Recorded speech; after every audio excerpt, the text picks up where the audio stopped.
Hello students, welcome to Mastermind classes. आज हम लोग क्लास 12 अकाउंटेंसी के सब्जेक्ट में अपने बहुत इंपॉर्टेंट चैप्टर को रिवीजन करेंगे। चैप्टर का नाम है issue of shares. Issue of shares के जो बेसिक फंडामेंटल कॉन्सेप्ट्स थे वो मैंने पिछले क्लास में आप लोगों को रिवाइज करवा दिया था। आज हम लोग इशू ऑफ शेयर्स चैप्टर के अंदर जो प्रोराटा का कॉन्सेप्ट है, प्रोराटा के कैलकुलेशन है, वो आज हम लोग रिवाइज करेंगे। आज का हमारा ये जो लेक्चर है ये डेडिकेटेड रहने वाला है सिर्फ और सिर्फ प्रोराटा के कॉन्सेप्ट के ऊपर। ठीक है। वीडियो को स्टार्ट करने के पहले एक बार मैं आप सभी लोगों को वापस से डिस्क्लेमर दे दूं। ये जो लेक्चर है उन स्टूडेंट्स के लिए जरा भी नहीं है जिनको इस चैप्टर के बारे में कुछ नहीं पता। ये एक रिवीजन लेक्चर है। इसका मतलब ये उन स्टूडेंट्स के लिए रेलेवेंट है जिनको इस चैप्टर के बेसिक जर्नल एंट्रीज पता है, बेसिक कॉन्सेप्ट पता है, और आप रिवीजन के पर्पज से इस लेक्चर को देख रहे हो। एग्जाम के पहले आप पूरे के पूरे कॉन्सेप्ट को रिवाइज करना चाहते हो। अगर आपका ये पर्पज है then this video is for you. Otherwise अगर आप चैप्टर को सीखने के लिए आए हो तो ये चैप्टर में मैं आपको चैप्टर सिखाने वाला नहीं हूँ डिटेल में, बल्कि आपको रिवाइज कराने वाला हूँ। इस चैप्टर को मैंने अपने रेगुलर लेक्चर में काफी डिटेल में कवर किया है, डिटेल में सिखाया है। आज का एजेंडा हमारा रिवाइज करने का है, चैप्टर को सीखने का नहीं है। तो अगर आप इस लेक्चर को सीखने के पर्पज से देख रहे हो तो आपको परेशानी हो सकती है। बाकी रिवीजन के लिए ये बेस्ट लेक्चर होने वाला है। आपको इस लेवल का कंटेंट आपको दूसरी जगह नहीं मिलेगा। ये आप इस लेक्चर के एंड में आप खुद ही फील करोगे। See the confidence. चलो प्रभु का नाम लेकर स्टार्ट करते हैं। अब एकदम अब एकदम हम लोग अपने टॉपिक पे आएंगे। चैप्टर के जर्नल एंट्रीज और ये सब के बारे में बात नहीं करेंगे, बिकॉज मैं एक्सपेक्ट कर रहा हूं कि आपको ऑलरेडी जर्नल एंट्रीज पता है, क्योंकि पिछले क्लास में मैंने वो सारा कॉन्सेप्ट आपको समझा दिया, जर्नल एंट्रीज आपको समझा दिया। आज हम लोग सीधा प्रोराटा के बारे में चर्चा करेंगे, समझेंगे। अब ध्यान से सुनना, प्रोराटा पहले है क्या, प्रोराटा क्या होता है, प्रोराटा का कॉन्सेप्ट क्या है, इसको पहले कुछ मिनटों में हम लोग रिवीजन करते हैं, फिर इसका कैलकुलेशन हम लोग समझेंगे। अब ध्यान से देखो, प्रोराटा का मतलब क्या है। एक कंपनी है, ध्यान से सुनना सभी लोग, ठीक है। जो भी स्टूडेंट वीडियो मोड में इस लेक्चर को अटेंड कर रहे हो, आप लोग बस प्रॉपर अटेंशन के साथ इस वीडियो को सुनिए, आपको बहुत फायदा मिलेगा। और जो मैं लिख रहा हूं आप उसको कॉपी में नोट कीजिए, ठीक है। चलो ध्यान से देखो, ये एक कंपनी है। कंपनी को क्या चाहिए, कंपनी को चाहिए फंड, कंपनी को चाहिए पैसे। और कंपनी फंड को प्रोक्योर करने के लिए, पैसे लाने के लिए क्या करती है, पब्लिक में शेयर इशू करती है। पब्लिक में कंपनी क्या करती है, शेयर इशू करती है। जब कंपनी पब्लिक में शेयर इशू करती है तो लोग क्या करते हैं, लोग कंपनी में अप्लाई करते हैं शेयर के लिए, और साथ ही साथ शेयर का जो प्राइस होता है उसका एक पार्ट वो कंपनी को भेजते हैं, जिसको एप्लीकेशन मनी बोलते हैं। अब बात यह है कि कंपनी जब पब्लिक में शेयर इशू करती है, जब कंपनी पब्लिक में क्या करती है, शेयर इशू करती है, तो ये शेयर इशू का एक नंबर होता है। ऐसा नहीं कि कंपनी जितना मन चाहे उतना शेयर इशू कर सकती है। कंपनी के अपने ऑथराइज्ड कैपिटल होते हैं, कंपनी के अपने मैक्सिमम नंबर ऑफ शेयर्स होते हैं जितना कंपनी इशू कर सकती है, उससे ज्यादा कंपनी इशू नहीं कर सकती। तो मान लो कंपनी ने शेयर इशू किया 50,000। कंपनी ने क्या किया, 50,000 शेयर्स इशू किया। जब पब्लिक में ये बात पता चलेगी कि कंपनी ने 50,000 शेयर इशू किया, तो बहुत सारे ऐसे पोटेंशियल इन्वेस्टर होंगे जो इस शेयर को खरीदना चाहेंगे, और उसके लिए क्या करेंगे, वो सारे लोग कंपनी में एप्लीकेशन डालेंगे कि मुझे ये शेयर खरीदना है। जब एप्लीकेशन डालेंगे तो वो सारे लोग क्या करेंगे ना, एप्लीकेशन के साथ एप्लीकेशन मनी भी पे करेंगे। एप्लीकेशन मनी क्या होता है, फर्स्ट इंस्टॉलमेंट। हम लोग जो फर्स्ट इंस्टॉलमेंट पे करते हैं एज एन इन्वेस्टर कंपनी को, उसको बोलते हैं एप्लीकेशन मनी। तो कंपनी के पास जब एप्लीकेशन मनी जाता है ना, तो अलग अलग लोगों से जाता है। जैसे मान लो अपने एग्जांपल में मैं मान के चलता हूं ए बी सी डी, ये 4 लोग हैं, ठीक है। ये लोगों ने क्या किया, कंपनी में अप्लाई किया शेयर खरीदने के लिए। अब हर इंसान अपने अपने हिसाब से, अपने बजट से, अपने इंटरेस्ट के हिसाब से अप्लाई करता है। ए ने अप्लाई किया 1,000 शेयर के लिए, बी ने अप्लाई किया 800 शेयर के लिए, है ना। सी ने अप्लाई किया 1500 शेयर के लिए, डी ने अप्लाई किया 2000 शेयर के लिए। इसी तरीके से अलग अलग लोग कंपनी में एप्लीकेशन करते हैं, सबको अलग अलग नंबर ऑफ शेयर्स चाहिए होते हैं। इस तरह से और भी बहुत सारे लोग होंगे। टोटल जो एप्लीकेशन कंपनी के पास आया, सारे शेयर होल्डर्स का मिला के, जितने भी लोगों ने अप्लाई किया, अभी उनको हम लोग एप्लीकेंट बोलेंगे। क्या बोलेंगे, एप्लीकेंट। तो जितने भी लोग हैं पब्लिक में, जिन लोगों ने कंपनी में अप्लाई किया, वो सारे एप्लीकेंट का मिलाकर मान लो कंपनी के पास टोटल 60,000 शेयर्स का एप्लीकेशन आ गया। टोटल 60,000 शेयर का एप्लीकेशन आ गया। तो कंपनी के पास देने के लिए सिर्फ 50,000 शेयर्स है। कंपनी ने इशू कितना किया? सिर्फ 50,000 शेयर्स, लेकिन लोगों ने अप्लाई कर दिया 50,000 से ज्यादा। इसको हम लोग बोलते हैं ओवर सब्सक्राइब्ड, यानी कंपनी के जो शेयर्स है वो ओवर सब्सक्राइब्ड हो चुके हैं। कंपनी ने जितना शेयर इशू किया उससे ज्यादा लोगों ने अप्लाई कर दिया। अब यहां पर एक्सेस एप्लीकेशन अपने को कितना दिख रहा है? यहां पर एक्सेस एप्लीकेशन जो हुआ है वो 10,000 शेयर्स का हो गया। तो ये जो 10,000 शेयर्स का एक्सेस एप्लीकेशन हुआ ना, अब कंपनी इसका क्या कर सकती है? कंपनी के पास नॉर्मली दो ऑप्शन होते हैं। जो एक्सेस एप्लीकेशन आ गया, कंपनी इस एक्सेस एप्लीकेशन को रिजेक्ट कर दे। अगर एप्लीकेशन रिजेक्ट कर देगी तो उस एक्सेस एप्लीकेशन के ऊपर जो पैसा आया है वो पैसा भी कंपनी को लौटाना पड़ेगा, रिफंड करना पड़ेगा। तो कंपनी इस एक्सेस एप्लीकेशन को या तो रिजेक्ट कर सकती है और इसका पैसा रिफंड कर सकती है। फर्स्ट ऑप्शन ये है। सेकंड ऑप्शन ये है कि कंपनी एक्सेस एप्लीकेशन का पैसा वापस ना करे, बल्कि वो पैसा अपने पास ही रखे और नेक्स्ट इंस्टॉलमेंट में उसे एडजस्ट कर ले। सर इसका मतलब क्या? मुझे समझ नहीं आया। मान लो कंपनी के शेयर का फेस वैल्यू जो है वो है 10 रुपीस और कंपनी एप्लीकेशन पे ले रही है 3 रुपया, अलॉटमेंट पे ले रही है 2 रुपया, फर्स्ट कॉल पे फिर से ले रही है 3 रुपया और मान लो फाइनल कॉल पे कंपनी ले रही है 2 रुपया। तो कंपनी के जो शेयर का फेस वैल्यू है, मान लो कंपनी पार पे इशू करती है और 4 इंस्टॉलमेंट में ये 10 रुपए का अमाउंट कलेक्ट करती है। तो पहले इंस्टॉलमेंट में आया 3 रुपया, फिर उसके बाद अलॉटमेंट में कंपनी लेगी कितना? 2 रुपया, फिर से फर्स्ट कॉल पे 3 रुपया और फाइनल कॉल पे 2 रुपया। इस तरीके से कंपनी पूरा पैसा लोगों से कलेक्ट करेगी। अब एप्लीकेशन के टाइम पे अगर लोगों ने ज्यादा अप्लाई कर दिया, ओवर सब्सक्राइब्ड हो गया, कंपनी के पास ज्यादा पैसा आ गया, तो कंपनी ये बोलेंगे कि आपके पास जो एक्स्ट्रा पैसा आपने अप्लाई करके हमें दे दिया है, वो हमारे पास ही रहने दो और जो नेक्स्ट आपका इंस्टॉलमेंट होगा ना, उसमें से वो पैसा एडजस्ट कर लेंगे। मतलब समझ में आ रहा है? कंपनी आपको आपका पैसा लौटा नहीं रही है, बल्कि क्या कर रही है कंपनी? कंपनी आपके एक्सेस मनी को अपने पास होल्ड करके रख रही है, फॉर द टाइमिंग होल्ड करके रख रही है और नेक्स्ट इंस्टॉलमेंट में जो आपका अमाउंट ड्यू होगा, उस अमाउंट ड्यू से वो एडजस्ट कर लेगी। इसी प्रोसेस को हम लोग बोलते हैं प्रोराटा। ठीक है, और ये जो होता है इसको प्रोराटा बोला जाता है क्योंकि प्रोराटा का फुल फॉर्म होता है प्रोपोर्शनेट अलॉटमेंट। देखो जब हम लोग लिखते हैं ना प्रोराटा, ठीक है, तो यहां पर ये जो वर्ड बना है प्रोराटा, एक्चुअली ये किस चीज से बना है? Proportionate allotment.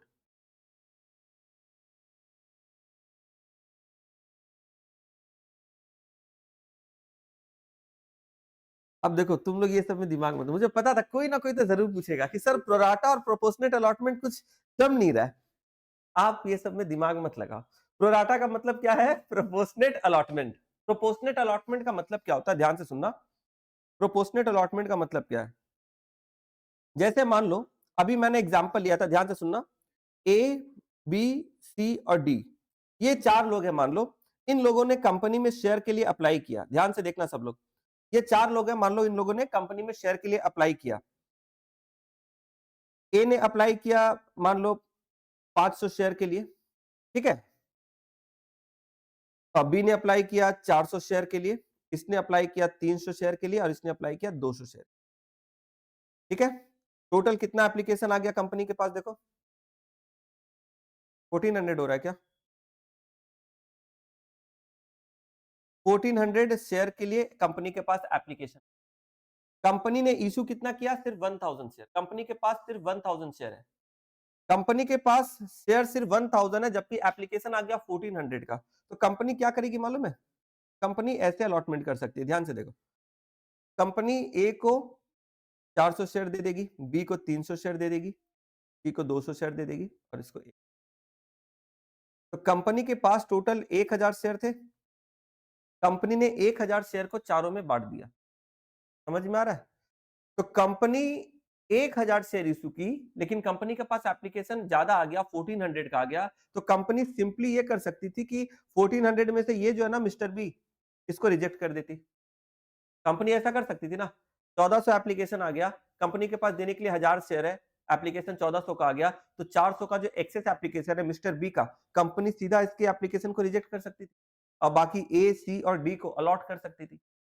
लेकिन कंपनी ने बोला नहीं, ये तरीका ठीक नहीं है, अपने किसी को भी नाराज नहीं करेंगे। अगर कोई भी पोटेंशियल इन्वेस्टर हमारे कंपनी में इन्वेस्ट करना चाहता है, उसे हमारी कंपनी के अंदर विश्वास है और वो अपने इन्वेस्टमेंट के लिए वो ग्रोथ देख रहा है हमारे बिजनेस में, तो हम लोग उसको अप्रिशिएट करेंगे। हम लोग एकदम से रिजेक्ट नहीं करेंगे।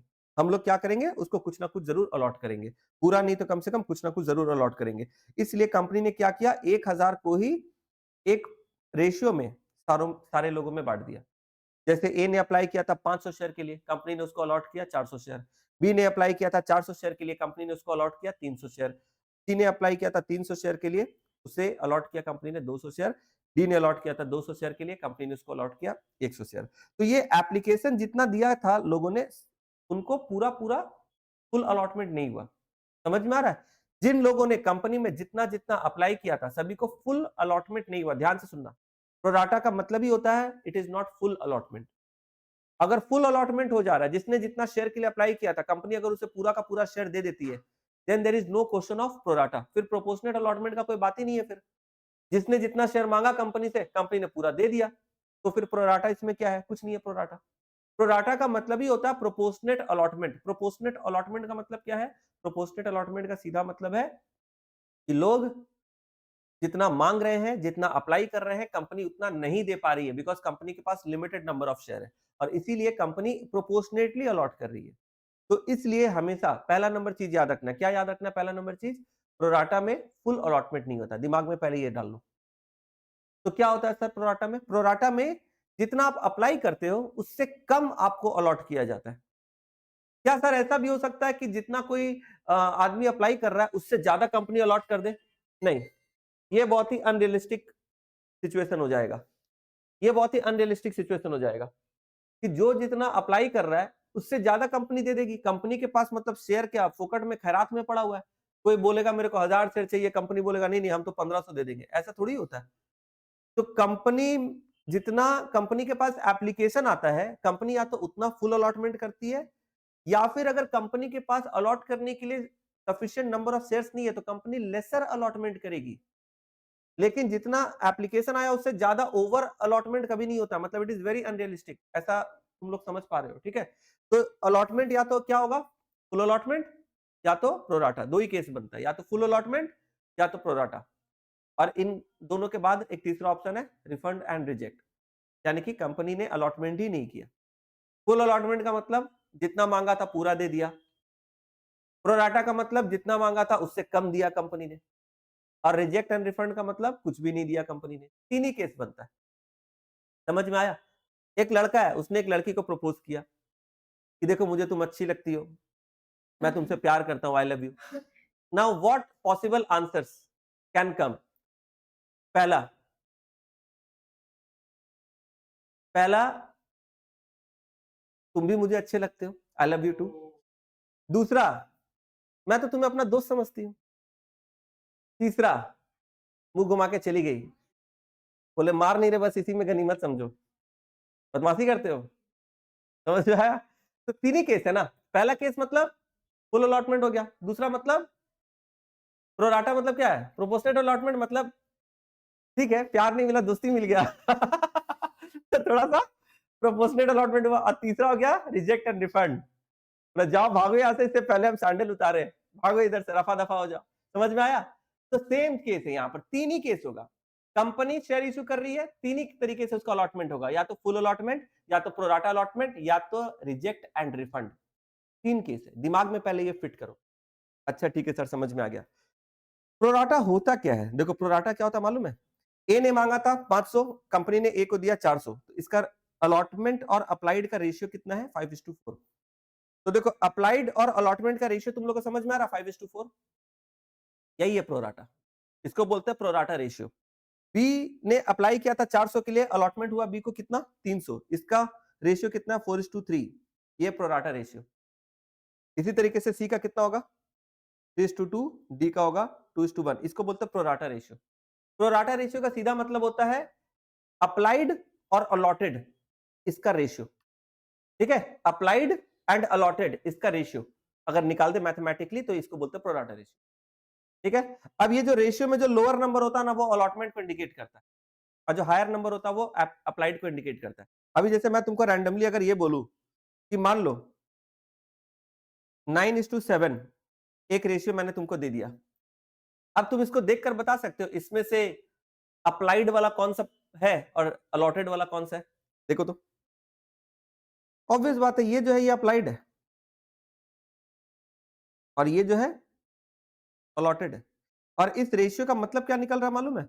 इस रेशियो का मतलब निकल रहा है कि जिन लोगों ने 9 शेयर के लिए अप्लाई किया था, कंपनी ने उसके बदले में उसको 7 शेयर दिया। मतलब सुनना ध्यान से, 7 shares allotted for every 9 shares applied. 7 shares allotted for every 9 share applied. Her 9 share जो अप्लाई किया गया उसके बदले में 7 शेयर अलॉट किया गया। तुम लोग को समझ में आ रहा है? देखो मेरे को ना ये सब चैप्टर में प्रॉपर अटेंशन चाहिए, इधर ध्यान दो पूरा, ठीक है? तो ये हमेशा ध्यान रखना, किसी भी क्वेश्चन में जो लोअर अमाउंट लोअर नंबर होगा ना रेशियो का, वो हमेशा अलॉटेड है और जो बड़ा वाला नंबर है वो अप्लाइड है। तो बेसिकली प्रोराटा में केस इतना ही है।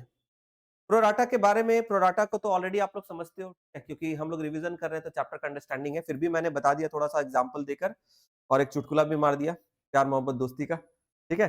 चलो अब सुनो ध्यान से। अब प्रॉब्लम एग्जाम में कैसा आएगा? एग्जाम में प्रॉब्लम का घिसा पिटा स्टोरी रहेगा। वही स्टोरी, वही कहानी, एक कंपनी है, शेयर इश्यू कर रही है, इतने रुपए में शेयर इश्यू कर रही है, फेस वैल्यू में या तो इश्यू करेगी या तो प्रीमियम में। शेयर डिस्काउंट पे इश्यू होना प्रोहिबिटेड है। तो कंपनी जो भी अमाउंट में शेयर इश्यू कर रही है, उसमें इंस्टॉलमेंट बता दिया जाएगा, प्रॉब्लम में एप्लीकेशन पे कितना चार्ज कर रही है, अलॉटमेंट पे, फर्स्ट कॉल पे, फाइनल कॉल पे, वो सारा दे दिया रहेगा। प्रीमियम अगर है तो प्रीमियम कौन से इंस्टॉलमेंट में है, वो सारा इन्फॉर्मेशन आपको दिया रहेगा। इसके बाद आपको प्रॉब्लम में बोला जाएगा कि कंपनी के पास ज्यादा एप्लीकेशन आ गया, ज्यादा एप्लीकेशन आया तो कंपनी ने उसको प्रोराटा से अलॉटमेंट कर दिया, ऐसा बोला जाएगा। और फिर प्रोराटा अलॉटमेंट जब होगा तो फिर बाद में जाकर कुछ एक शेयर होल्डर ऐसे होंगे जो बाद में जाकर डिफॉल्ट करेंगे, और जो शेयर होल्डर बाद में जाकर डिफॉल्ट करेंगे, आपको फिर उनका एंट्री करना पड़ेगा, कॉल सिनेरियर, शेयर फॉरफीचर और उसके बाद री इशू जैसे सारा सिस्टम होता है वो सब, और यहाँ पर कैलकुलेशन का चक्कर आ जाएगा। तो अब ये सारी स्टोरी आपको प्रॉब्लम में मिलेगी। हर प्रॉब्लम का बेसिक फंडामेंटल स्टोरी ऐसे ही रहेगा, पर इसमें कैलकुलेशन बदलेगा। तो अब इसको बेटर समझने के लिए हम लोग क्या करेंगे, हम लोग एक सम्स करेंगे। और अब आप लोग मेरे साथ-साथ में एक प्रॉब्लम लिखिए, क्योंकि इस चैप्टर में मैं कोई प्रॉब्लम डायरेक्टली बुक से लेकर नहीं करवाता हूँ, मैं लिखवा के कराऊँगा, ठीक है? तो सब लोग एक काम करो, लिखो प्रॉब्लम। देखो, x limited issued, x limited issued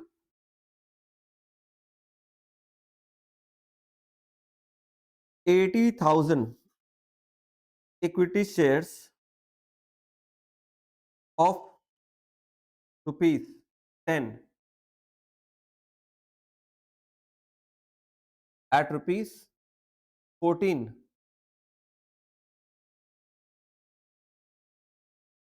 per share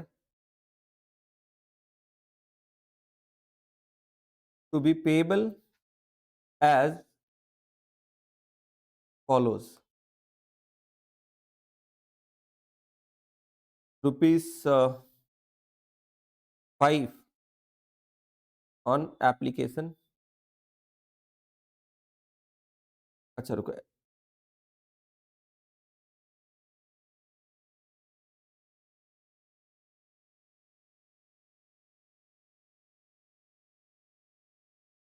including premium rupees 2, rupees 4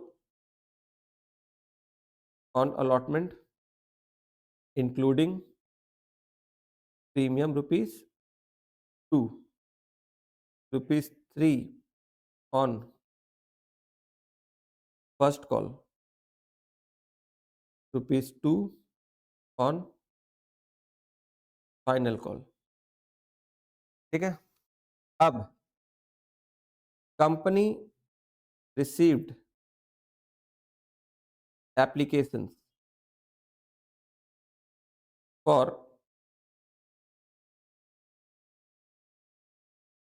के बाद लिखना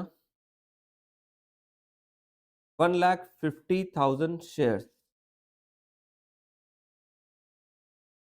and it allotted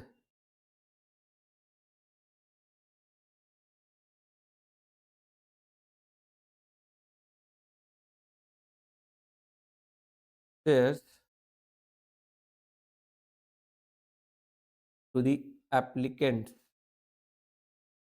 of 1,20,000 shares and remaining applications were rejected. Remaining applications were rejected.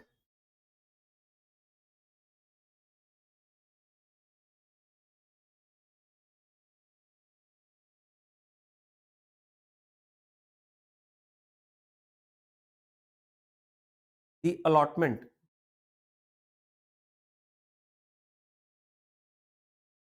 was made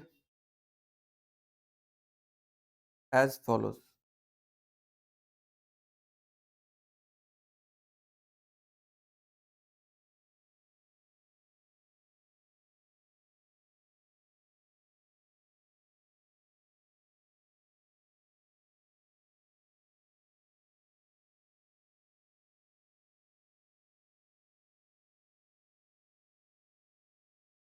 Number A,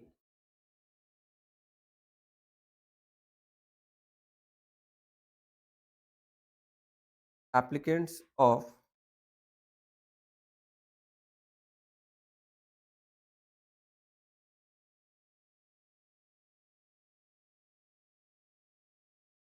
80,000 shares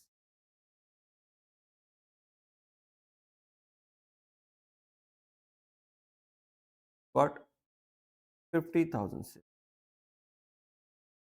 Number B, applicants of 40,000 shares got 30,000 shares. All the amounts were duly received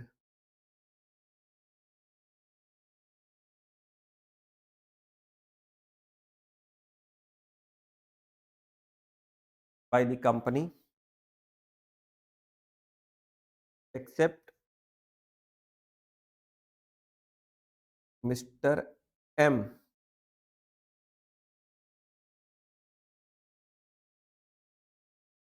who applied for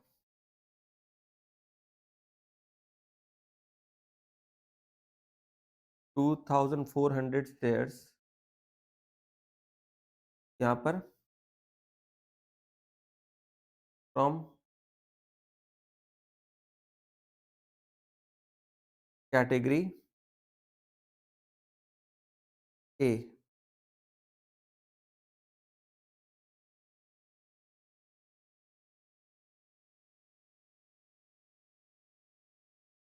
Failed to pay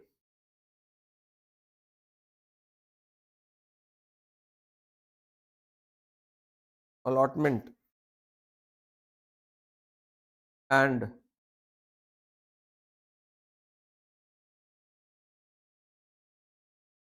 first call. Company forfeited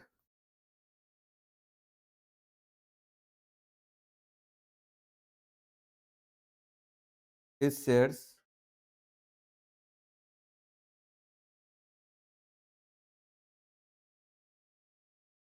after first call.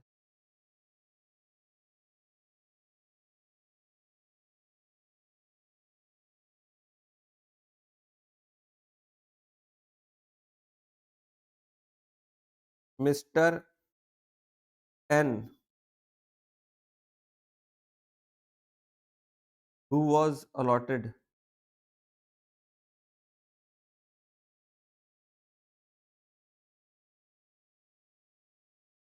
1,600 shares,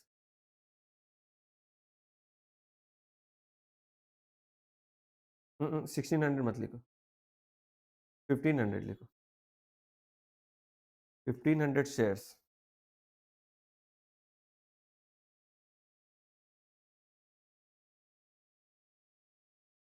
did not पे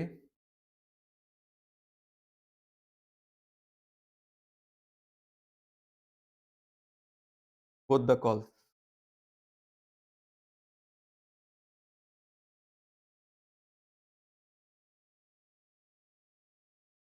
His shares were forfeited after final call.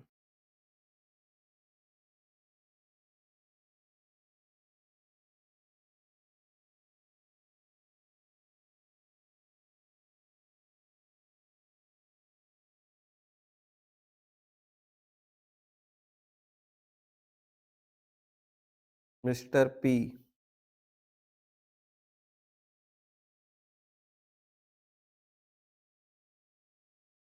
who holds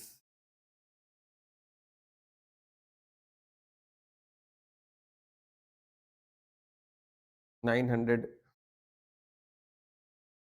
second वाले में लिख लेना ना category P 900 shares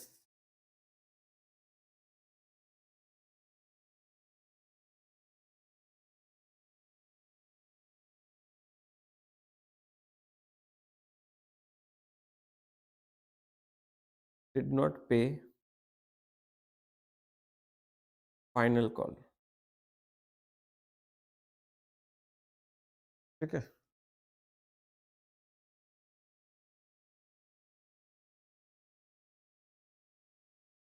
company reissued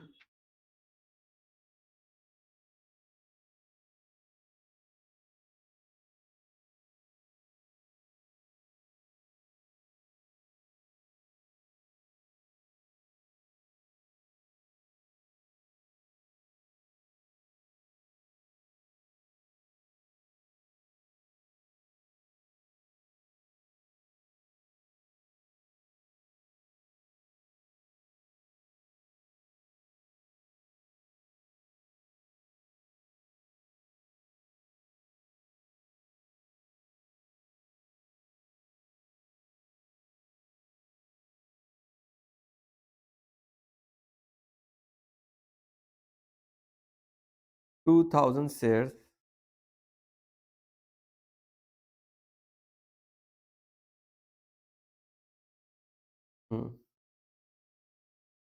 including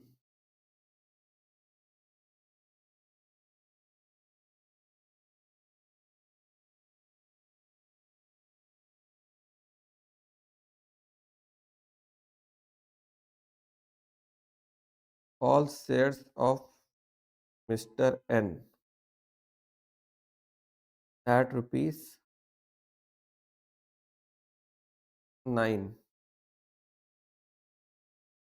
per share to Mr. K. ठीक है, पास journal entry and prepare balance sheet. अब देखो ये प्रॉब्लम मैंने ट्राई किया, इसमें बहुत सारे केसेस को एक साथ मैं कवर कर लूं, तो बहुत ही बड़ा कॉम्प्रिहेंसिव प्रॉब्लम हो गया, पर मैं समझा समझा के करूंगा और इस एक प्रॉब्लम में प्रोराटा का सारा कॉन्सेप्ट आपको अच्छे से क्लियर हो जाएगा मेरे ख्याल से। ठीक है, क्या बोला जा रहा है एक बार प्रॉब्लम को देख लेते हैं। X limited issued 80,000 equity shares of ₹10। Company ने एक्स लिमिटेड ने 80,000 इक्विटी शेयर इशू किया ऑफ ₹10, 10 रुपया फेस वैल्यू है। एट ₹14, 14 रुपीज में इशू किया गया है, मतलब कि 4 रुपया प्रीमियम लिया गया है। कैसे कलेक्ट करेगी कंपनी ये पैसा? 5 रुपया एप्लीकेशन में, जिसमें 2 रुपया प्रीमियम होगा, 4 रुपया अलॉटमेंट में, इसमें भी 2 रुपया प्रीमियम होगा, फर्स्ट कॉल पे 3 रुपया, फाइनल कॉल पे 2 रुपया। इस तरीके से कंपनी पैसे लेगी। देखो तो 14 हो रहा है क्या? हाँ 14 हो रहा है।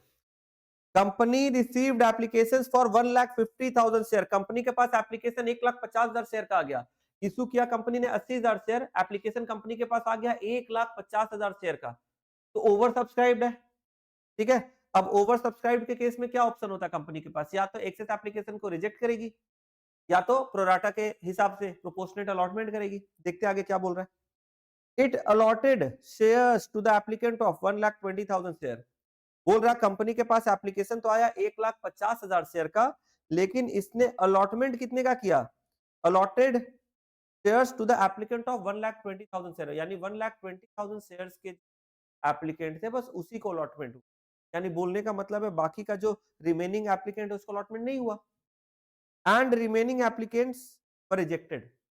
तो 1,20,000 शेयर्स के लिए जो एप्लीकेशन आया था उसका अलॉटमेंट हुआ, बाकी रिमेनिंग कितना बचा, 30,000, 30,000 एप्लीकेशंस का पैसा था वो रिजेक्ट हो गया। यानी उनको कंपनी ने कोई भी शेयर नहीं दिया। रिजेक्ट का मतलब कंपनी ने उसको कुछ भी अलॉट नहीं किया, पूरा पैसा रिफंड हो गया। ठीक है, तो टोटल एप्लीकेशन आया 1,50,000, उसमें से 30,000 रिजेक्टेड एंड रिफंडेड, बाकी अलॉटमेंट हो रहा है 1,20,000 का। अब 1,20,000 शेयर का जो अलॉटमेंट हो रहा है वो भी दो तरीके से हो रहा है। कैसे हो रहा है नीचे बता रहा है। Applicants of 80,000 shares got 50,000 share. जिन लोगों ने 80,000 शेयर के लिए अप्लाई किया था उसको एक लॉट में हम लोग डाले कैटेगरी ए, और उनको हमने 50,000 शेयर अलॉट कर दिया। यानी ये एक कैटेगरी है, एक लॉट है, फर्स्ट लॉट या फर्स्ट कैटेगरी। 80,000 का एप्लीकेशन है और अलॉटमेंट हुआ 50,000। तो कैटेगरी ए में प्रोराटा का रेशियो क्या हो गया, 8:5। 8:5 हुआ ना, यानी कि 5 shares allotted for every 8 shares applied. 5 shares allotted for every 8 shares applied, यही मतलब निकला कैटेगरी ए का। कैटेगरी बी में क्या बोल रहा है, applicants of 40,000 shares got 30,000 shares. जिन लोगों ने 40,000 शेयर के लिए अप्लाई किया था उनको कंपनी ने 30,000 शेयर दिया। यानी कि यहां पर फिर से वही केस, प्रोराटा का रेशियो कितना हो गया, 4:3। 3 shares allotted for every 4 shares applied. 3 shares allotted for every 4 shares applied. Her 4 share के लिए 3 शेयर कंपनी ने अलॉट किया। ठीक है, तो दो कैटेगरी में अलॉटमेंट हुआ, प्रोराटा भी दो कैटेगरी में हुआ, दोनों कैटेगरी का प्रोराटा रेशियो अलग है। बोल रहा है all the amounts were duly received by the company. सारे पैसे कंपनी ने ठीक से रिसीव कर लिया, एक्सेप्ट 3 लोगों को छोड़कर, Mister M who applied for 2,400 shares. एक आदमी मिस्टर एम जिसने अप्लाई किया था 2,400 शेयर के लिए फ्रॉम कैटेगरी ए, ये कैटेगरी ए से है, यानी इसका रेशियो कितना है, 8:5। ठीक है, फेल टू पे अलॉटमेंट एंड फर्स्ट कॉल, इसने अलॉटमेंट भी नहीं पे किया, फर्स्ट कॉल भी नहीं पे किया। Company forfeited his shares after first call, company ने फर्स्ट कॉल के बाद ही इसका फॉरफीचर कर दिया। N who was allotted 1,500 shares did not pay both the calls. एक और आदमी मिस्टर एन जिनको 1,500 शेयर अलॉट किया गया था, उसने दोनों का दोनों कॉल नहीं दिया, मतलब फर्स्ट एंड फाइनल। कंपनी ने इसका शेयर भी फॉरफिट कर लिया after final call. Final call के बाद इसका भी फॉरफीचर हो गया, और ये मिस्टर एन कैटेगरी बी से था। फिर एक मिस्टर पी है who holds 900 share under category B, did not pay final call. एक और आदमी मिस्टर पी है, वो कैटेगरी बी से है, उसके पास 900 शेयर होल्ड करता है, वो लास्ट का इंस्टॉलमेंट फाइनल कॉल बस नहीं दिया। अब मिस्टर पी के बारे में कोई फॉरफीचर नहीं बोला जा रहा है, मिस्टर पी का फॉरफीचर नहीं हुआ है, मिस्टर पी का फॉरफीचर नहीं हुआ है क्योंकि बोला नहीं है, यानी फॉरफीचर सिर्फ मिस्टर एम और मिस्टर एन का हो रहा है। समझ में आ रहा है, मिस्टर पी का फॉरफीचर नहीं हुआ है। अच्छा, जब भी एग्जाम में क्वेश्चन आएगा ना तो ये चीज जरूर देखना कि जो नंबर ऑफ शेयर्स जिनके ऊपर डिफॉल्ट हो रहा है, जिनके ऊपर डिफॉल्ट हो रहा है, वो शेयर्स अलॉटेड है या अप्लाइड है। जैसे रोमन 1 में देखो, रोमन 1 में बोल रहा है Mister M who applied for 2,400 share, यानी एम ने अप्लाई किया था 2,400 शेयर के लिए, मतलब ये क्या है, ये है शेयर्स अप्लाइड। नंबर 2 में देखो, रोमन 2 में Mister N who was allotted 1,500 shares, यानी मिस्टर एन को अलॉट किया गया था 1,500 शेयर्स, यानी ये शेयर्स अलॉटेड है। तो दो अलग अलग तरीके से सेंटेंस लिखा है, आपको वहां पर ध्यान देना पड़ेगा एग्जाम में कि ये शेयर्स अप्लाइड है या शेयर्स अलॉटेड। रोमन 1 में एम के केस में 2,400 शेयर्स अप्लाइड है, और एन के केस में रोमन 2 में 1,500 शेयर्स अलॉटेड है, तो इसका भी ध्यान रखना है। अब नॉर्मली होता क्या है, प्रोराटा में एप्लीकेशन के टाइम पे लोग ज्यादा पे कर देते हैं, तो जो एक्सेस अमाउंट हो जाता है कंपनी के पास चला जाता है, वो अलॉटमेंट में एडजस्ट होता है। नॉर्मली यही सिस्टम है प्रोराटा का, तो आपको ये देखना पड़ेगा। तो अपने क्या करेंगे, अभी धीरे धीरे करके इसका एंट्री करेंगे, मैं कैलकुलेशन के साथ आपको एंट्री कराऊंगा, सुनते जाना है, समझते जाना है। तो लिखो कॉपी में सोल्यूशन। सबसे पहले कंपनी के पास एप्लीकेशन मनी आएगा, एंट्री क्या बनेगा, bank account debit to equity share application account, bank account debit to equity share application account. ध्यान देना, कंपनी के पास एप्लीकेशन कितना आया था, 1,50,000 शेयर का, और एप्लीकेशन का रेट कितना बोलो, 5। तो कंपनी के पास टोटल कितना रुपया आया, 7,50,000, 7,50,000 एप्लीकेशन मनी हो गया।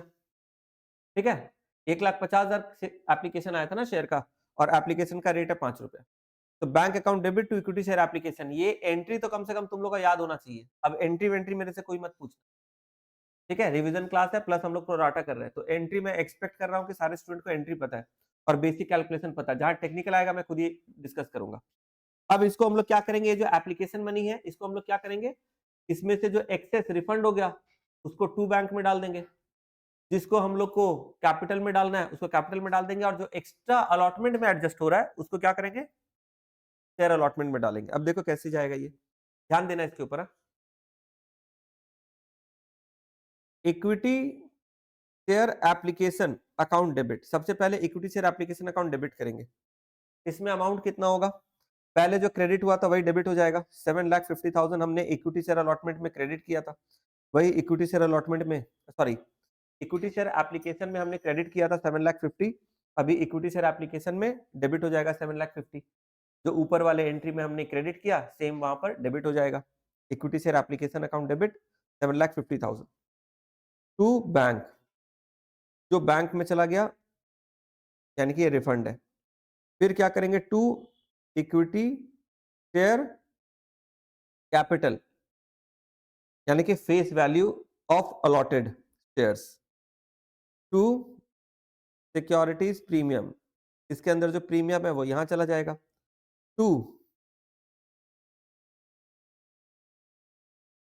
Equity shares allotment account.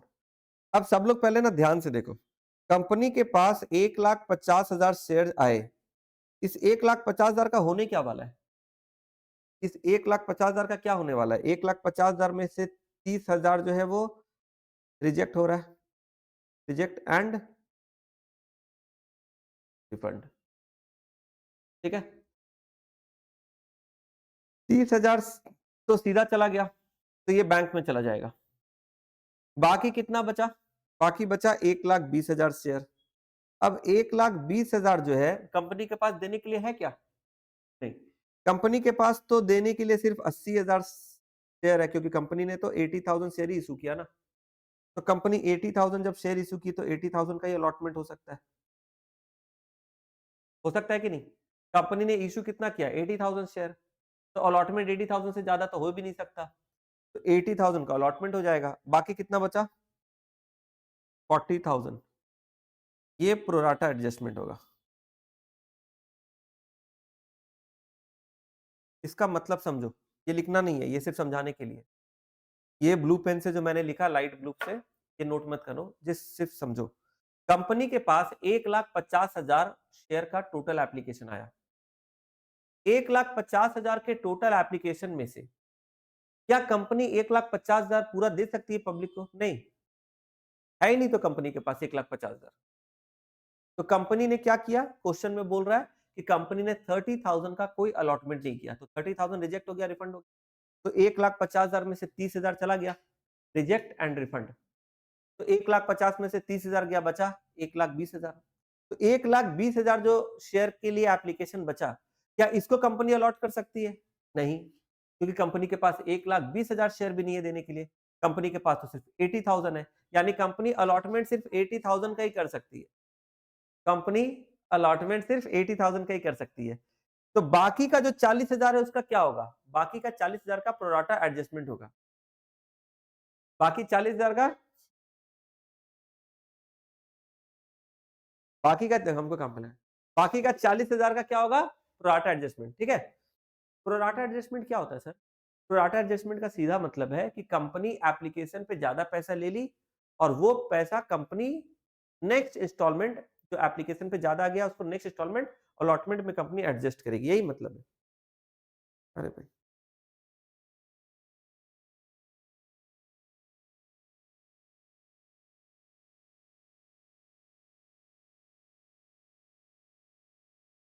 ठीक है, समझ में आ रहा है? तो ये तुम देखो ब्लू रंग का जो मैंने चार्ट बनाया है, चार्ट तुम लोग को समझ में आया? तो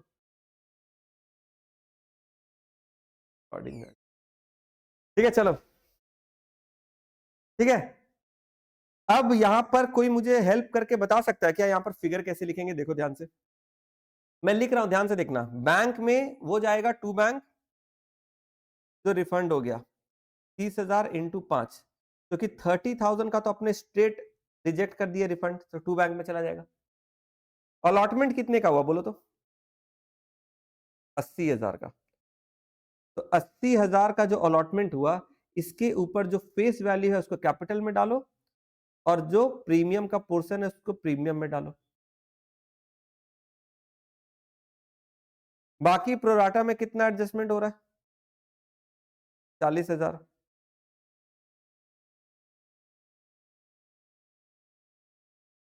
ये पहले कैलकुलेशन देखो, सबको समझ में आया क्या? ये जो है ये है रिफंड, और ये जो दोनों है ये दोनों क्या है? एक तरीके से अलॉटमेंट। और ये लास्ट वाला जो है ये क्या है? प्रोराटा। कैलकुलेशन करेंगे तो कितना आएगा? 1,50,000, 2,40,000, 1,60,000, 2,00,000। देखो सब लोग को समझ में आया?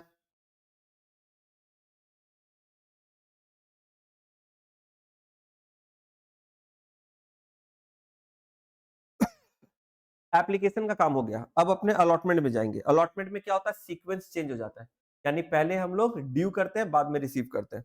तो ड्यू का एंट्री क्या होगा? Equity share allotment account debit to equity share capital account to securities premium account. क्या होगा बोलो? अच्छा याद रखना, जिनको रिफंड करना था हमने रिफंड कर दिया, जिनको एडजस्ट करना था प्रोराटा में एडजस्ट कर दिया। अभी बाकी के जितने भी एंट्रीज होंगे वो सारे 80,000 पे होंगे, ये चीज का ध्यान रखना। तो अलॉटमेंट जो ड्यू करेंगे वो 80,000 पे ड्यू होगा, 4 रुपीज करके। अब इस 80,000 में जो 4 रुपया अपने को कलेक्ट करना है उसमें 2 रुपया फेस वैल्यू का है, उसको शेयर कैपिटल में डाल दो, और बाकी का जो 2 रुपया वो प्रीमियम का है तो सिक्योरिटी प्रीमियम में डाल दो। अमाउंट कुछ इस तरीके से बनेगा, 3,20,000, 1,60,000, 1,60,000। क्लियर है?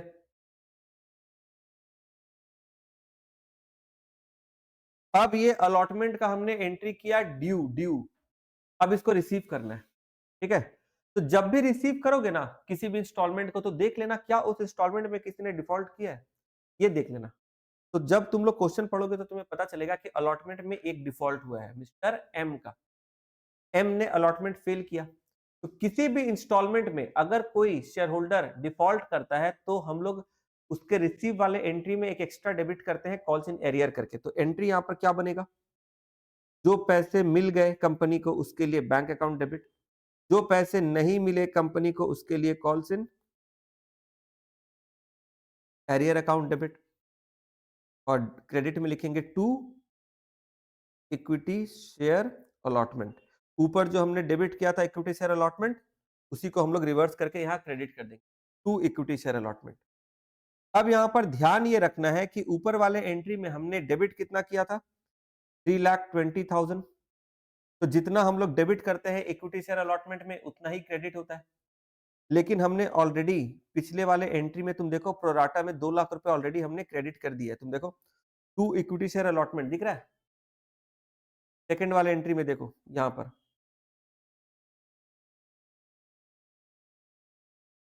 तो हमने ऑलरेडी इक्विटी शेयर अलॉटमेंट में 2 लाख रुपया क्रेडिट कर दिया, तो जितना डेबिट होता है उतना ही क्रेडिट होता है। हमने डेबिट किया कितना 3,20,000, 320 डेबिट हुआ तो क्रेडिट भी 320 होना चाहिए, लेकिन 320 में से 2 लाख तो ऑलरेडी क्रेडिट हो गया, तो हम लोग क्या करेंगे, जो बैलेंस है बस वो क्रेडिट करेंगे।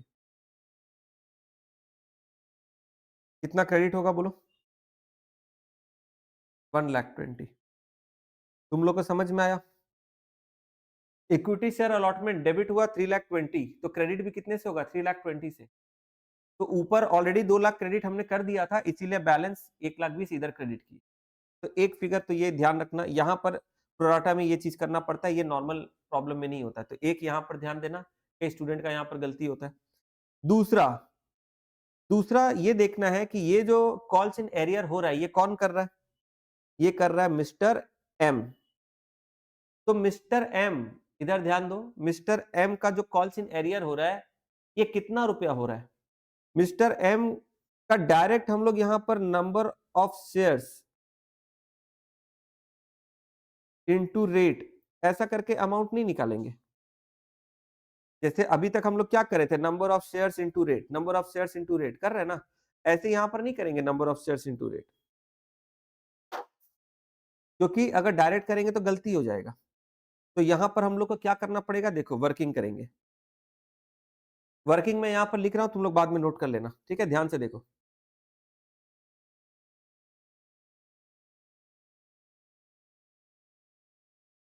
Working number 1, calculation of calls in arrear by Mister M on allotment.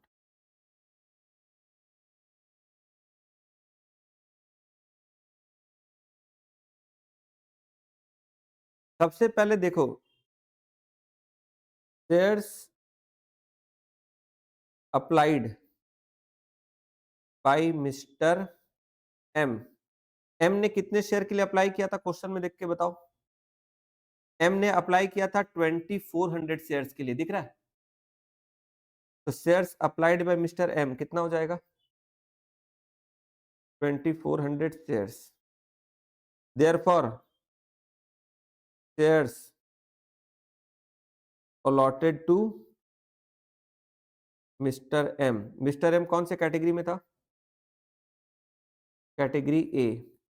तो कैटेगरी ए का रेशियो क्या था? 8:5। तो तुम लोग इसको क्या कर सकते हो, 2400, ये क्या है? अप्लाइड है ना, तो ये 2400 शेयर्स अप्लाइड है, तो इसको अप्लाइड से डिवाइड करोगे। अप्लाइड कौन सा है? 8:5 में अप्लाइड कौन सा है? ये अप्लाइड है, तो अप्लाइड से डिवाइड करो। और तुमको निकालना क्या है? अलॉटेड, तो अलॉटेड से मल्टीप्लाई करो, जो फाइंड आउट करना है उससे मल्टीप्लाई करो, और जो ऑलरेडी है उससे डिवाइड करो। तुम्हारा कितना रहा?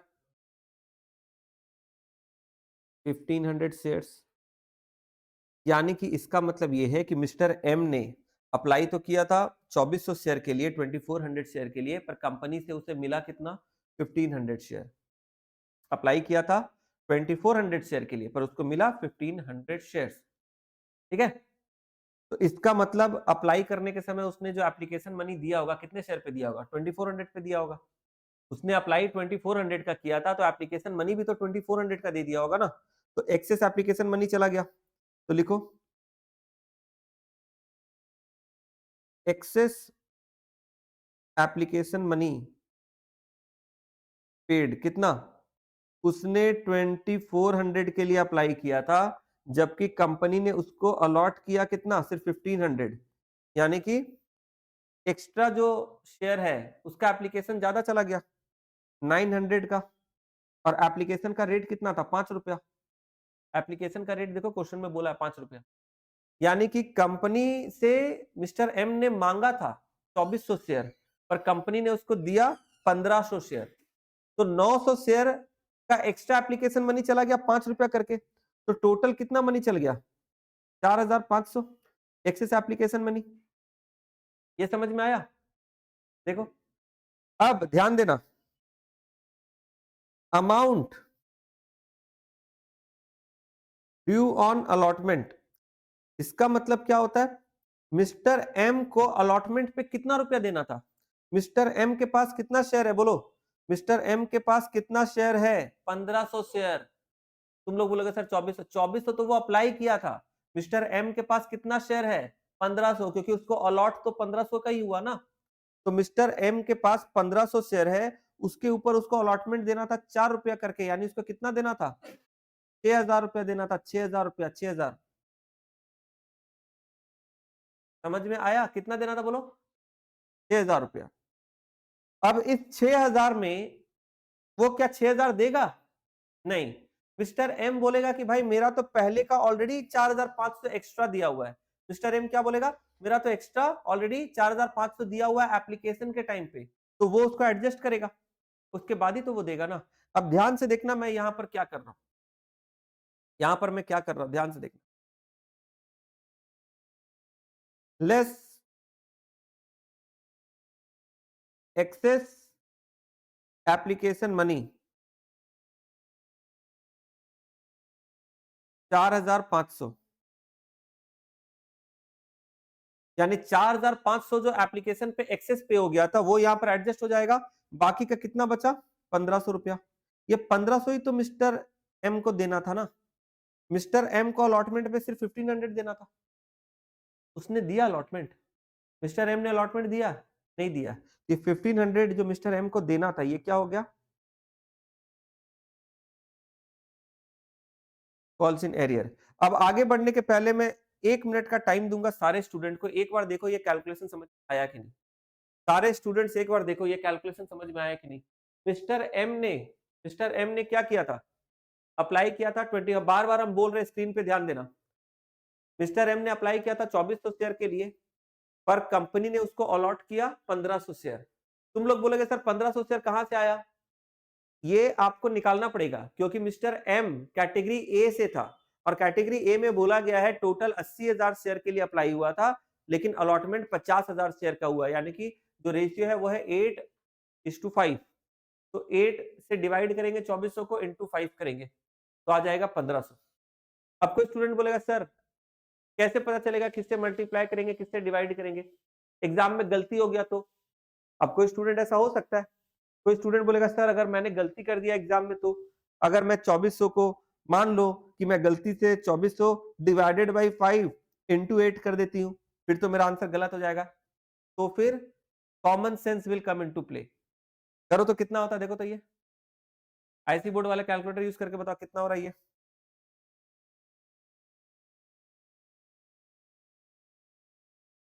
2400 divided by 5 into 8, 3840, 3840। Is it rational? कोई अप्लाई करेगा 2400 के लिए और कंपनी इसको 3840 शेयर अलॉट कर देगी?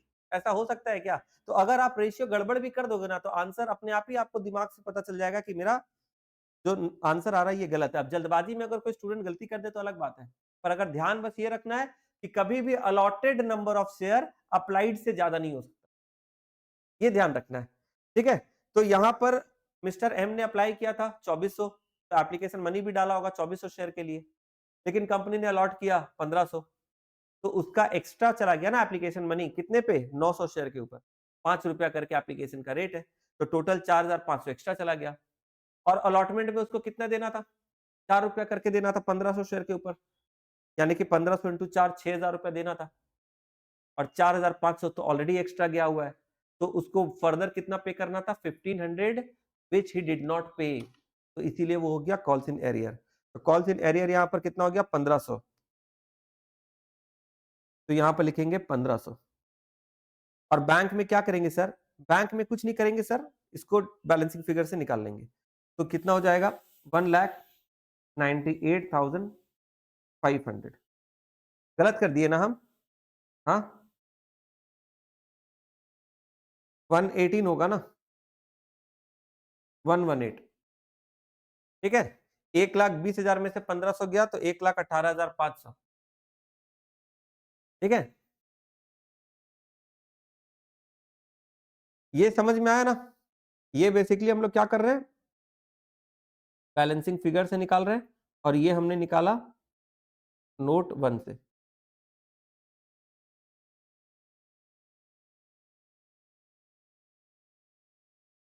ठीक है, तो हमारा अलॉटमेंट का एंट्री हो गया। अब हम लोग क्या करेंगे, अब हम लोग फर्स्ट कॉल का ड्यू का एंट्री करेंगे। इक्विटी शेयर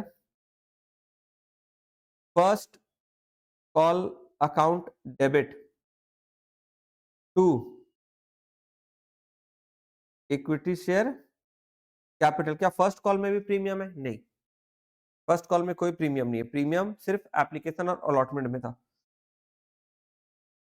तो यहां पर हम लोग 80,000 इंटू 3 कितना होता है?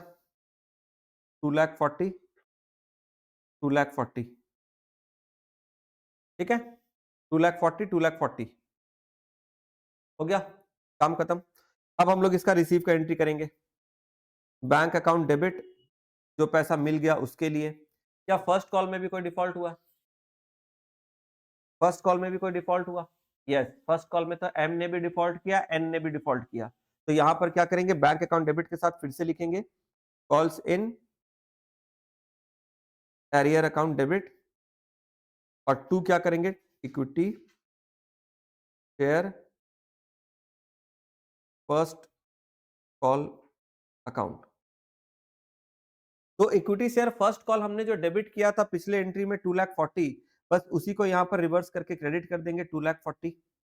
और कॉल्स इन एरियर में यहां पर हम लोग देखेंगे कि किसने किसने डिफॉल्ट किया, मिस्टर एम और मिस्टर एन। तो एम के पास तो 1,500 शेयर था, एन के पास कितना शेयर था, एन के पास भी 1,500 शेयर था, क्योंकि प्रॉब्लम में एन के बारे में डायरेक्टली बोल दिया हु वाज अलॉटेड 1,500 शेयर। तो एन का जो 1,500 शेयर दिया हुआ वो उसका अलॉटेड शेयर है। तो इसका मतलब 1,500 एम का और 1,500 एन का, इन दोनों ने डिफॉल्ट कर दिया। कितना रुपया करके? फर्स्ट कॉल पे 4 रुपया, फर्स्ट कॉल 3 है ना, फर्स्ट कॉल पे 3 रुपया करके। तो 3,000 पे 3 रुपया करके डिफॉल्ट हो गया, कितना? 9,000, 9,000 का डिफॉल्ट हो गया। यहां पर वो कैलकुलेशन प्रोराटा वाला करने का जरूरत नहीं है, एप्लीकेशन अलॉटमेंट। क्यों? क्योंकि यहां पर जो भी एक्सेस एप्लीकेशन में जो पैसा गया वो तो अलॉटमेंट में एडजस्ट हो गया। तो फर्स्ट कॉल का जब कॉल्स इन एरियर निकालेंगे ना, फर्स्ट कॉल का जब कॉल्स इन एरियर निकालेंगे तो सीधा number of share into rate कर लेंगे।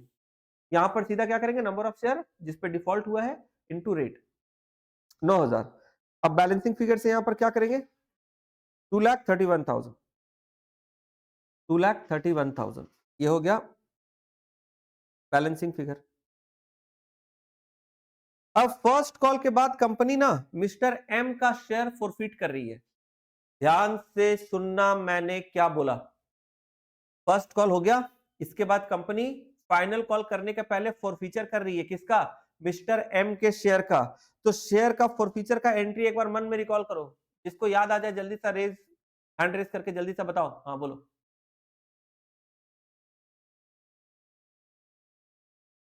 यस, नॉर्मल जर्नल एंट्री होता है share forfeiture account, share capital account debit to calls in arrear to share forfeiture. लेकिन यहां पर सिक्योरिटी प्रीमियम अकाउंट डेबिट भी होगा। क्यों, कोई बता सकता है? प्रीमियम अनपेड है, ठीक है। तो जब भी सिक्योरिटी प्रीमियम का पेमेंट नहीं होता है तो फॉरफीचर के टाइम पे उसको रिवर्स करके हम लोग डेबिट कर देते हैं। ये रूल हमेशा याद रखना, मैंने पहले भी बताया है।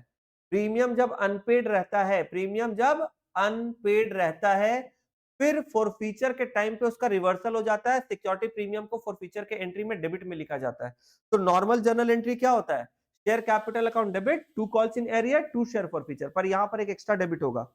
तो फाइनल एंट्री क्या बनेगा, देखो मैं लिख रहा हूं, equity share capital account debit securities premium account debit to calls in arrear account to share forfeiture account. तुम में से कौन बता सकता है इनका अमाउंट, बोलो।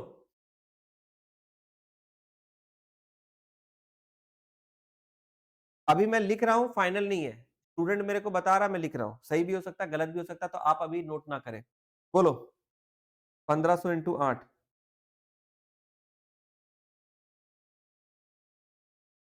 1500 इंटू 2,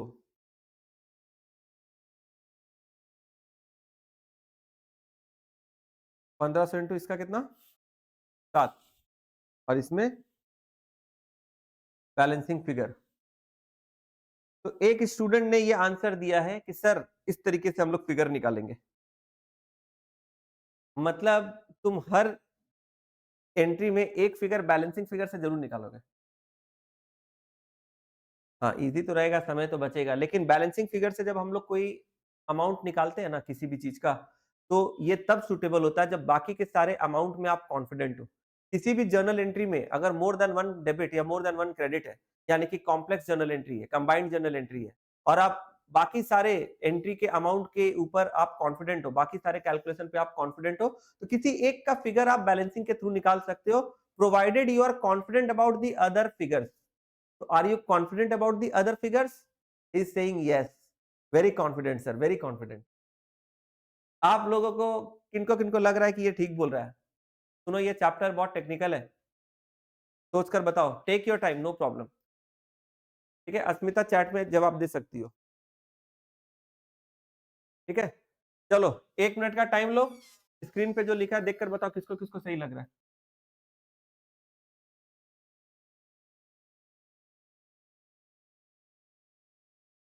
मजाक मत करो। किसको सही लग रहा है बोलो, अगर जिसको सही नहीं लग रहा अपना आंसर दो।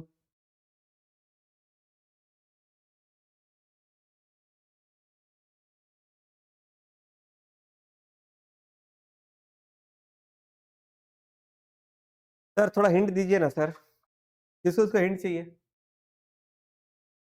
चलो हिंट दे रहे हैं, हिंट दे रहे हैं तुम लोगों के लिए।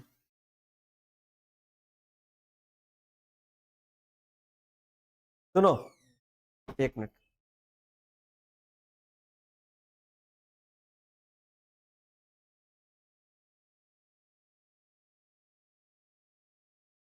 Equity share capital account debit जो हम लोग करते हैं ना, उसमें कौन सा अमाउंट लिखते हैं? Called up value. तो equity share capital account debit जो है, इसमें हम लोग क्या लिखेंगे? हिंट है called up value. Security premium में हम लोग क्या लिखते हैं? Unpaid premium. Calls in arrear में क्या लिखते हैं?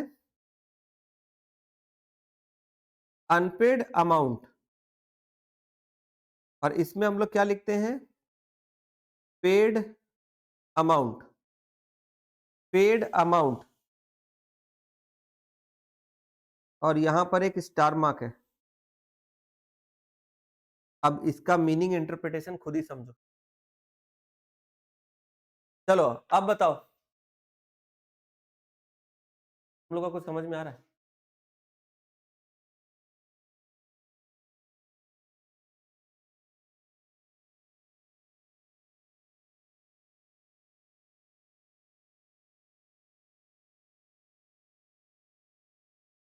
अब बता रहे हैं।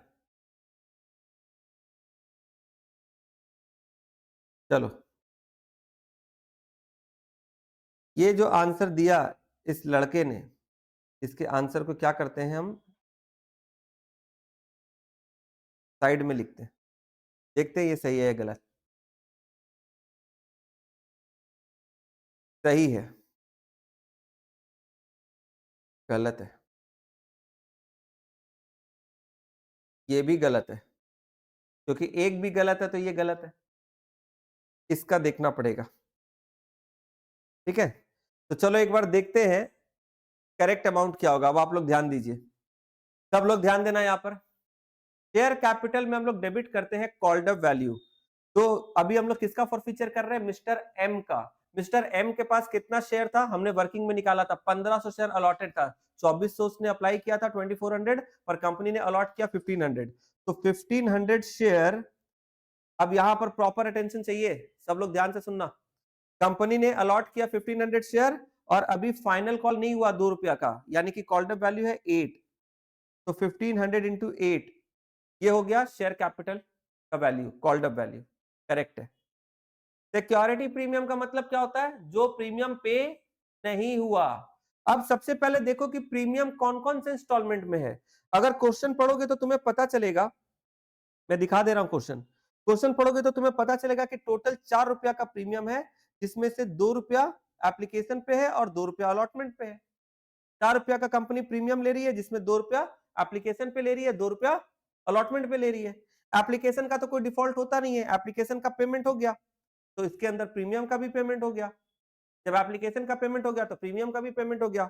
अलॉटमेंट फेल किया मिस्टर एम ने, अगर मिस्टर एम ने अलॉटमेंट को फेल कर दिया, इसका मतलब ये वाला 2 रुपया भी फेल हो गया। तो इसीलिए भाई साहब ने क्या बोला कि सर यहां पर 1500 इंटू 2 कर दीजिए, लेकिन ये गलत है। कैसे गलत है बता रहे हैं। अब थोड़ा सा दिमाग पे जोर लगेगा, कृपया थोड़ा सा ध्यान दीजिए, कृपया ध्यान दीजिए, कृपया करके बोल रहे हैं, कृपया ध्यान दो, ध्यान दो, ध्यान दो।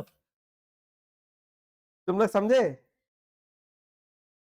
देखो इधर, कौन देखता है, कौन कौन देखता है न्यूज वगैरह? चलो इधर ध्यान दो। अभी ये वर्किंग हम लोग किए, इस वर्किंग में हम लोग ये देखे, क्या देखे कि मिस्टर एम ने एप्लीकेशन पे, ध्यान से सुनना, मिस्टर एम ने एप्लीकेशन पे 4500 एक्स्ट्रा पे कर दिया था। मिस्टर एम ने एप्लीकेशन पे 4500 रुपया एक्स्ट्रा पे कर दिया था, एक्सेस पे कर दिया था, जिसको हमने यहां पर एडजस्ट किया अलॉटमेंट के अमाउंट से। हाँ सर, ये तो पता है। तो एक काम करते हैं ना, इस एडजस्टमेंट को थोड़ा तोड़ते हैं। कैसे तोड़ेंगे सर? देखो यहां पर हमने कैलकुलेशन क्या किया, ध्यान से देखना, 1500 इंटू 4, 6000 रुपया। अलॉटमेंट का यही रेट था ना, 4 रुपया। अगर इसका हम लोग ब्रेकअप करते, breakup sir, breakup, yes breakup करते हैं, तो ये ऐसा बनेगा 1500 इंटू 2, 1500 इंटू 2, 1500 इंटू 2 क्या है? फेस वैल्यू, और ये 1500 इंटू 2 क्या है? Securities premium. करेक्ट है क्या? हाँ, 3000, 3000। क्या ये 6000 का ऐसा ब्रेकअप हो सकता है क्या? This plus this. अलॉटमेंट के अंदर 4 रुपया का जो अमाउंट है, अलॉटमेंट में जो 4 रुपया अमाउंट है, उस 4 रुपया में से 2 रुपया प्रीमियम है, 2 रुपया फेस वैल्यू है। तो अगर इस 6000 को दो पार्ट में ब्रेक कर दे, 1500 इंटू 2 फेस वैल्यू अलग कर दिए 3000, 1500 इंटू 2 सिक्योरिटी प्रीमियम अलग कर दिए, तो अमाउंट कितना हो गया? फेस वैल्यू का 3000 और सिक्योरिटी प्रीमियम का भी 3000। ध्यान से सुनना, ठीक है। अब एक्सेस एप्लीकेशन मनी कितना था? 4500। तो ये एक्सेस एप्लीकेशन मनी 4500 जो था, इसको हमने अलॉटमेंट में से 6000 में से एडजस्ट किया, 6000 में से। अब सवाल है कि वो 6000 में से कौन से अमाउंट में से एडजस्ट होगा पहले, फेस वैल्यू में से या प्रीमियम में से? बोलो किससे पहले एडजस्ट होगा? Face value, correct. अब ध्यान से देखना, ये जो 4500 का जो एडजस्टमेंट होगा ना, इस 4500 में से पहले अपने एडजस्ट करेंगे ये फेस वैल्यू में से, 3000 इधर एडजस्ट हो गया, और कितना बचा? 1500, तो 1500 इधर एडजस्ट करेंगे। ध्यान से समझो क्या बोल रहे हैं। एप्लीकेशन के टाइम पे जो 4500 एक्सेस पे हो गया था ना, एप्लीकेशन के टाइम पे 4500 जो एक्सेस पे हो गया था, हमने यहां पर देखो 4500 का एडजस्टमेंट किया ना एक्सेस, तो ये 4500 हमने 6000 से माइनस किया। लेकिन अगर इसको तोड़ दे फेस वैल्यू और सिक्योरिटी प्रीमियम में, तो ये 4500 का जो एडजस्टमेंट होगा, पहले फेस वैल्यू से होगा, फिर प्रीमियम से होगा। तो फेस वैल्यू से एडजस्ट करने के लिए 3000 निकाल लिए, और बाकी का बच गया 1500, वो प्रीमियम से एडजस्ट कर देंगे। ये रूल है, ठीक है। तो फेस वैल्यू से जो एडजस्टमेंट होना था हो गया।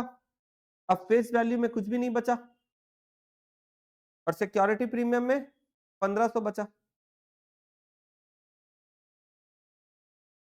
तुम लोग को समझ में आ रहा है क्या बोल रहे हैं? वो भी हिल गया। जो हम बोल रहे हैं वो समझ में आ रहा है? ये चैप्टर वो नहीं है कि दिमाग में एक्स्ट्रा इफ एंड बट लाओगे, बिकॉज ये चैप्टर को मैंने जितने डिटेल में कराया अपनी क्लास में, वो तुम लोग जानते हो, ठीक है। भूल गए हो तो कॉपी का पन्ना उठा के देखो, या तो वीडियो लेक्चर उठा के देखो। I can bet on this, एकदम bluntly, openly, no teacher will explain this chapter in such detail.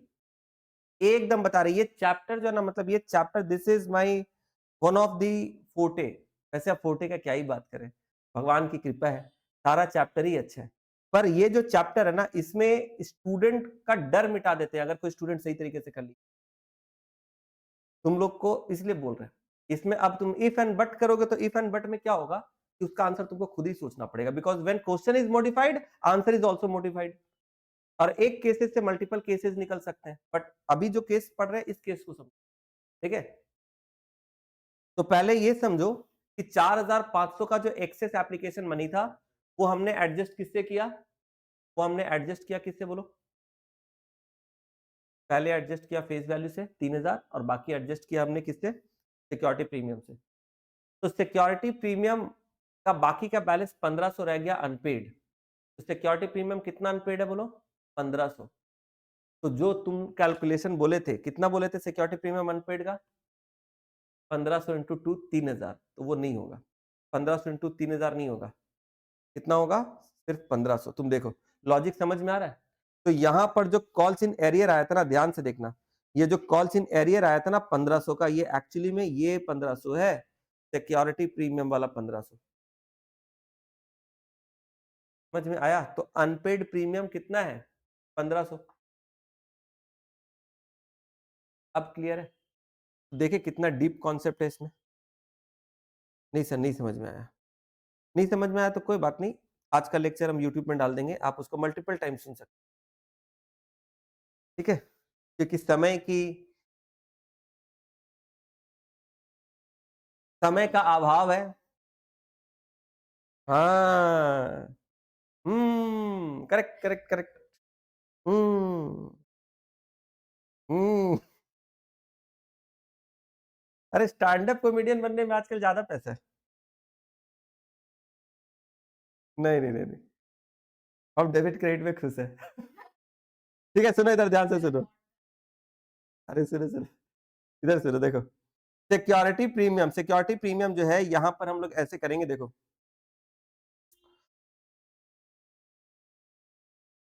1500 into 2 minus 1500, मैं यहां पर लिख रहा हूं, पर समझाने का तो काम मैंने ऑलरेडी कर दिया। अभी तुम लोग को दिखेगा, टेंशन मत लो।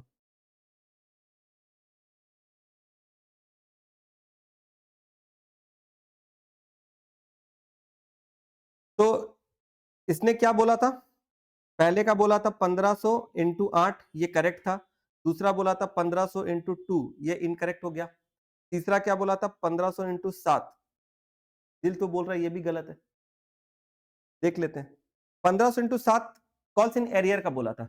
कॉल्स इन एरियर का मतलब क्या होता है, अनपेड अमाउंट। ध्यान से देखना, कॉल्स इन एरियर का मतलब अनपेड अमाउंट। तो मिस्टर एम ने कौन कौन सा पेमेंट नहीं किया बोलो तो, मिस्टर एम ने अलॉटमेंट का पेमेंट नहीं किया और फर्स्ट कॉल का पेमेंट नहीं किया। ध्यान से देखना, मिस्टर एम ने कौन कौन सा डिफॉल्ट किया, अलॉटमेंट नहीं दिया, फर्स्ट कॉल नहीं दिया, उसके बाद तो फॉरफीचर हो रहा है। तो अलॉटमेंट नहीं दिया, तो अलॉटमेंट में कॉल्स इन एरियर कितना हुआ, अलॉटमेंट में कॉल्स इन एरियर कितना हुआ, 1500 हुआ। तो और फर्स्ट कॉल में कॉल्स इन एरियर कितना हुआ बोलो, फर्स्ट कॉल का रेट कितना, 3 रुपया था ना,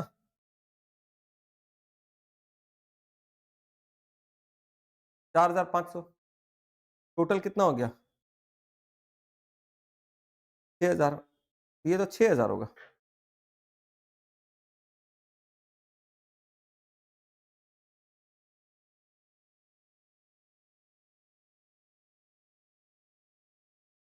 तो तुम्हारा इसके साथ ये भी गलत हो गया। और चौथा जो बैलेंसिंग फिगर से बोले थे वो तो वैसे भी गलत होना था। बैलेंसिंग फिगर से तो एक भी गलत हो जाए तो भी गलत हो जाता है। एक काम करो तो देखो, तो कॉल्स इन एरियर सबको समझ में आया क्या, कॉल्स इन एरियर का अमाउंट समझ में आ रहा है क्या, सब लोग ध्यान से देखो, कॉल्स इन एरियर,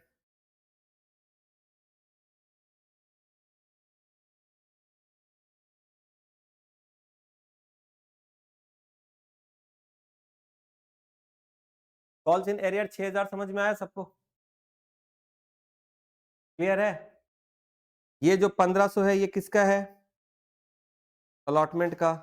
ये 1500 किसका है, फर्स्ट कॉल का। टोटल कॉल्स इन एरियर हो गया 6000। और सर लास्ट का फॉरफीचर कैसे निकालेंगे? फॉरफीचर का तो आसान तरीका है, बैलेंसिंग फिगर कर लो जैसे ये किया। तो बैलेंसिंग फिगर से अपने निकालेंगे तब तो मजा नहीं आएगा। अपने कॉन्सेप्ट से अगर समझे तो कैसे समझेंगे बोलो तो? कॉन्सेप्ट से अगर समझे तो कैसे समझेंगे? ध्यान से देखो। अपने शेयर फॉरफीचर में क्या लिखते हैं बोलो? पेड अमाउंट लिखते ना? पेड अमाउंट लिखते तो, लेकिन उस पेड अमाउंट के ऊपर मैंने स्टार मार्क मारा, तुम लोग को दिख रहा है क्या?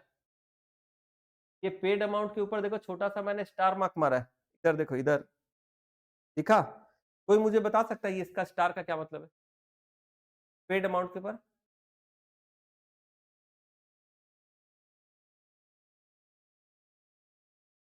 शेयर फॉरफीचर में आता है पेड अमाउंट, तो मिस्टर एम ने क्या पे किया? सिर्फ एप्लीकेशन ही तो पे किया ना मिस्टर एम। मिस्टर एम जो है वो तो सिर्फ एप्लीकेशन ही तो पे किया। तो एप्लीकेशन का रेट कितना था? 5 रुपया। तो उसने कितना पे किया था? उसने 2400 शेयर के ऊपर कितना पे किया? 5 रुपया करके, क्योंकि पे उसने 1500 पे नहीं किया, उसने 2400 पे किया। अप्लाई तो 2400 शेयर किया था ना। जब 2400 शेयर अप्लाई किया तो पेमेंट भी तो 2400 के ऊपर हुआ ना, 5 रुपया करके। तो इतना उसने पे किया। लेकिन स्टार का मतलब है premium once paid can not be forfeited, यानी कि उसने जो पेमेंट किया उसके अंदर प्रीमियम भी है। हाँ सर प्रीमियम तो है। कितना प्रीमियम है बोलो तो? एप्लीकेशन का प्रीमियम कितना होगा? 1500 इंटू 2, 3000 होगा। तो एप्लीकेशन में प्रीमियम था 1500 इंटू 2, 3000, उसने पूरा पे कर दिया। यस। और अलॉटमेंट का प्रीमियम कितना होगा? 1500 इंटू 2, 3000। लेकिन क्या इसने 3000 पूरा पे किया? नहीं। अलॉटमेंट में तो सिर्फ 1500 ही तो प्रीमियम पे किया, बाकी तो 1500 अनपेड है, तभी तो ऊपर लिख रहे हैं 1500 अनपेड, यानी कि इसमें 1500 प्रीमियम पे किया। तो यहां पर इसने पे किया 3000, यहां पर इसने पे किया 1500, टोटल 4500 पे कर दिया। तो यहां पर ध्यान से देखना कैलकुलेशन, इसने टोटल पे किया, सब लोग देखो ध्यान से, इसने टोटल पे किया 2400 इंटू 5, जिसमें से माइनस कर दो 3000 माइनस 1500, ये 3000 ये वाला, 1500 ये वाला। अब फिर से गहरी सांस लो और बताओ ये समझ में आया कि नहीं आया? बताओ ये समझ में आया कि नहीं? देखो ये पूरा चक्कर समझ में आया क्या क्या हुआ? जिसको समझ में आया वही बोलना कि समझ में आ गया सर, झूठ मूठ का नहीं बोलना। समझ में आया? देखो ठीक है, रिपीट करेंगे, बिल्कुल रिपीट करेंगे, वापस से लिख के बताएंगे, दिमाग में घुसा के छोड़ेंगे। मिस्टर एम, इसने एप्लीकेशन मनी कितना पे किया?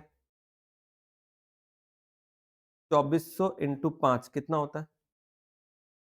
12000 होता है क्या? ठीक है। ये एप्लीकेशन मनी में प्रीमियम भी था क्या? हाँ सर प्रीमियम भी था, तो प्रीमियम भी पेड हो गया होगा। एप्लीकेशन मनी में प्रीमियम भी था। हाँ सर। तो 1500 इसको शेयर मिला, 2 रुपया करके प्रीमियम भी पे हो गया, 1500 रुपया। तो कितना बचा? 10,500। और साथ ही साथ इसने अलॉटमेंट का भी प्रीमियम पे कर दिया, प्रीमियम पेड ऑन अलॉटमेंट। तुम लोग बोलोगे सर अलॉटमेंट तो वो दिया ही नहीं, फिर अलॉटमेंट का प्रीमियम कैसे दे दिया? अरे एक्सेस एप्लीकेशन मनी से नहीं दिया क्या? मिस्टर एम ने अलॉटमेंट वाला इंस्टॉलमेंट डिफॉल्ट कर दिया, अलॉटमेंट फेल कर दिया, लेकिन एक्सेस एप्लीकेशन मनी जो था 4500 का, उसमें से 3000 फेस वैल्यू से एडजस्ट हुआ था और 1500 प्रीमियम से एडजस्ट हुआ था। तो यहां पर 1500 तो वो भी गया ना भाई प्रीमियम का पेमेंट में, तो बचा कितना? 9000। 9000 बचा कि नहीं बचा बोलो? तपा बचा। देखो यहां पर ये वाला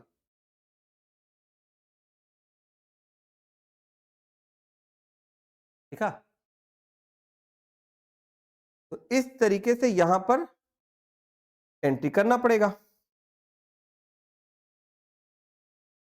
कितना आया बोलो? मैच नहीं किया? 3000 होगा, ठीक है। तो यहां पर 3000 होगा, यहाँ हो गया 9000, यहाँ हो गया 7500, खुश? तो ये हो गया 7500, 13500। अब वापस से गहन चिंता में जाओ, सोच विचार करो और बताओ ये समझ आया कि नहीं आया। अस्मिता चार्ट में बताना समझ आ रहा है कि नहीं आ रहा है। ये एक और फीचर का एंट्री ही काफी है आपके एग्जाम में आपको गलत कराने के लिए। ये एक ही एंट्री काफी है। ये सब चैप्टर अगर एग्जाम में घुमा दिया जाए तो बहुत कम स्टूडेंट जिनका कॉन्सेप्ट एकदम अच्छे से क्लियर है वही करेक्टली करके आ पाएगा। और मेरा जो ये प्रॉब्लम है तो तुम्हारे 12 के लेवल का एक्चुअली में है ही नहीं। ये जस्ट तुम लोग को कॉन्सेप्ट डीप में समझाने के लिए इतना सारा केसेस बना के दे रहे हैं। समझ में आ रहा है? इसलिए तो लिख के कर पाए ना प्रॉब्लम। पहले बोलो यहाँ तक समझ में आया?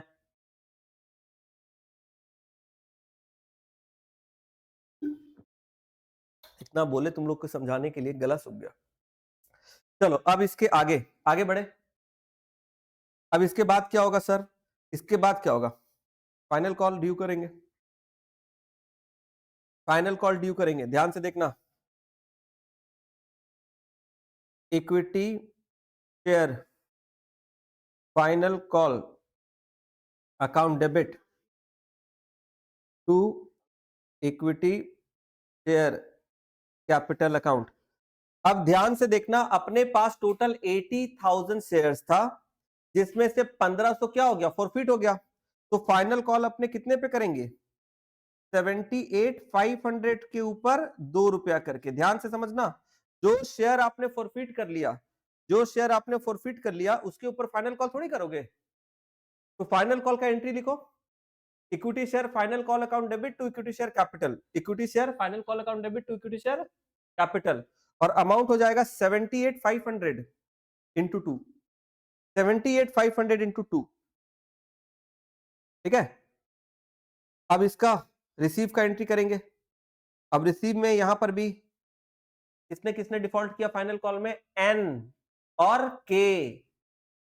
नहीं, एन और के था क्या? क्या नाम था? एन और पी। सर एम कहां गया? एम का तो शेयर हमने फॉरफिट कर लिया, एम नहीं है, एन और पी। तो यहां पर हम लोग क्या करेंगे? जो पैसा मिल गया उसके लिए बैंक अकाउंट को डेबिट करेंगे, जो पैसा नहीं मिला उसके लिए कॉल्स इन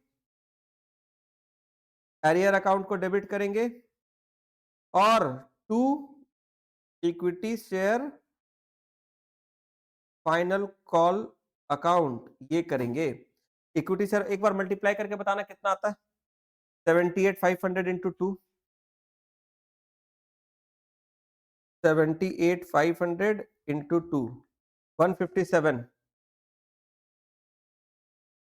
1,57,000।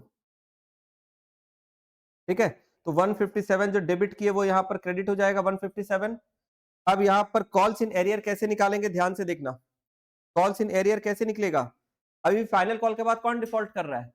एन। एन के पास 1500 शेयर है, और पी के पास 900 शेयर है। तो टोटल 2400 शेयर के ऊपर डिफॉल्ट हो रहा ना, 2 रुपया करके। कितना हो जाएगा?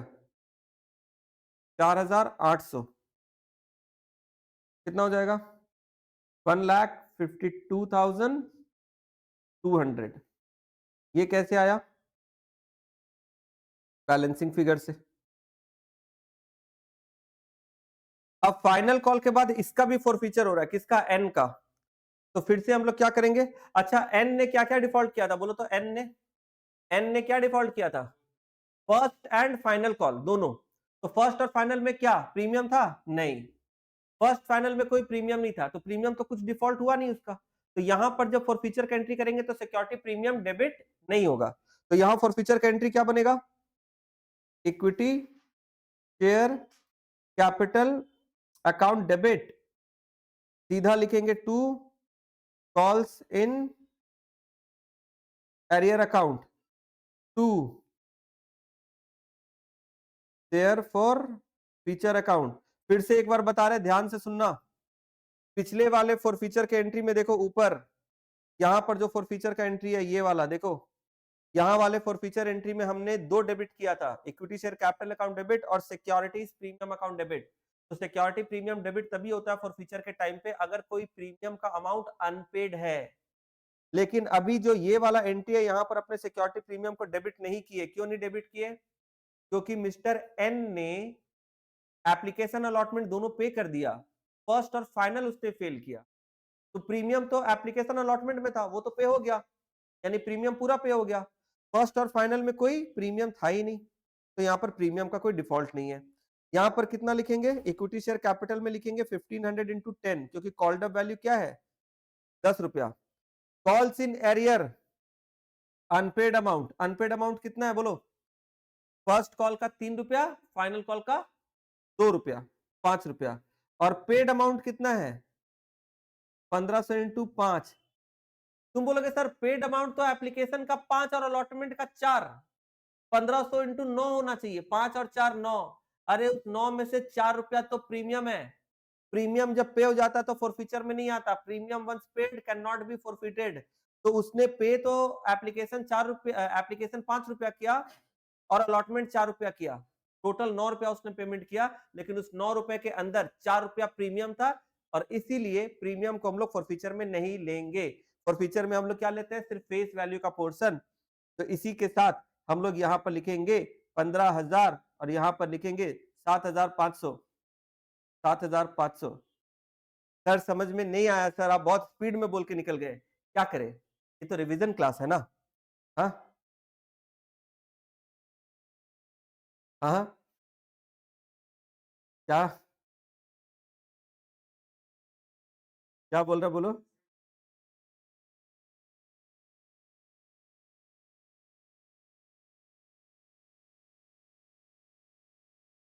कॉमेडी कर सकते हैं क्या? हाँ, सेकेंड सोर्स ऑफ इनकम बन जाएगा क्या?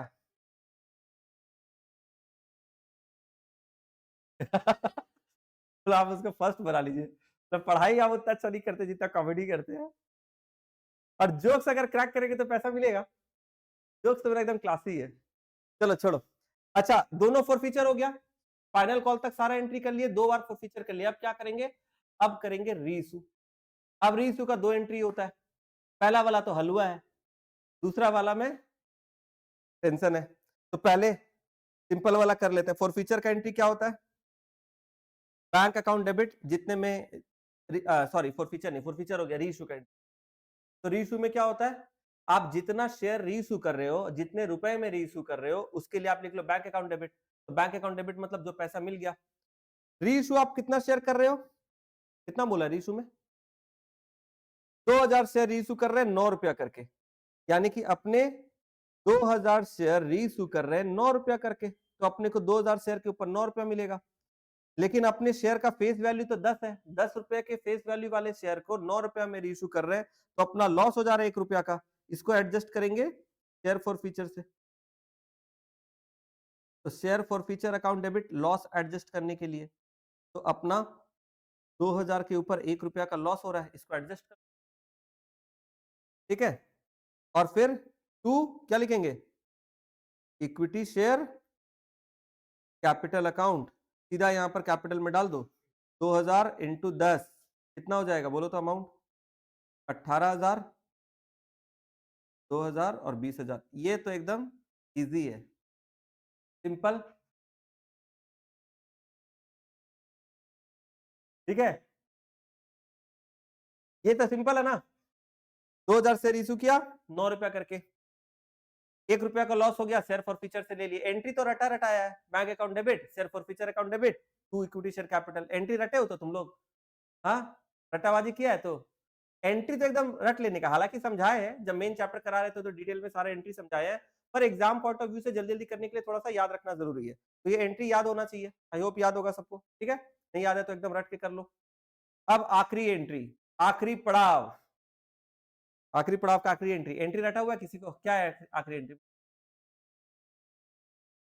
Share forfeiture to capital reserve, entry छाप लो पहले, आंसर आए नहीं आए बात की बात है, पहले एंट्री छाप लो। देखो, share forfeiture account debit to capital reserve account, entry तो छाप ली, अब मेन घनचक्कर पाना यहां पर है। सर इसमें अमाउंट क्या होगा, क्या तुम लोग ट्राई करना चाहोगे एक बार मेरे लिखने के पहले, एक बार ट्राई करो, इसका अमाउंट निकालो, अस्मिता चैट में बताना कैपिटल रिजर्व का अमाउंट, तुम लोग के पास सिर्फ 1 मिनट है।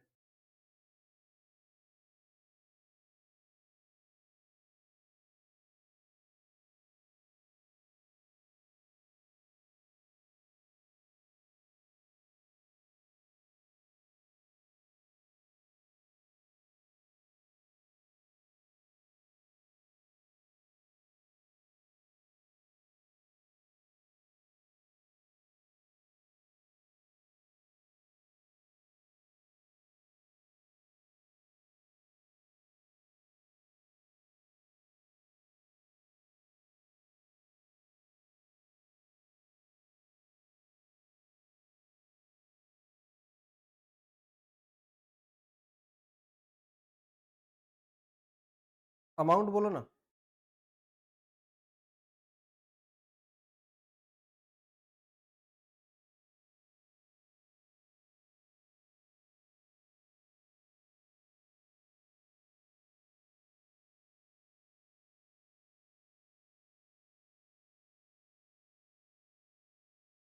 और बोलो, सब लोग एक एक अमाउंट बोलो, करेक्ट अमाउंट देखते कौन।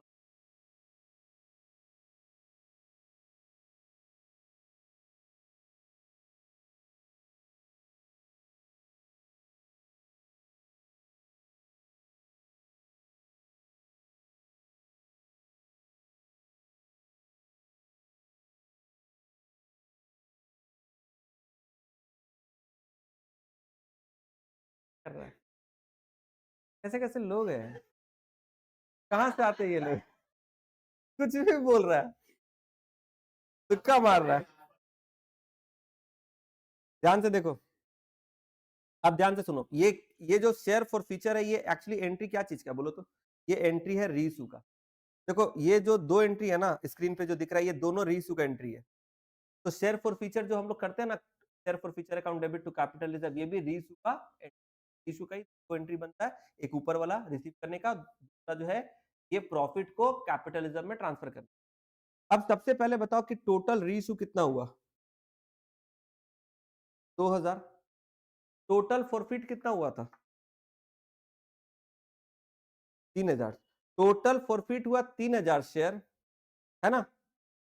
एम का कितना फॉरफिट हुआ, 1500 शेयर, एन का कितना फॉरफिट हुआ, 1500 शेयर, दोनों का 1500 फॉरफिट हुआ, लेकिन रीइश्यू तीन में से सिर्फ 2000 ही हुआ, जिसमें से एम का पूरा इंक्लूडेड है।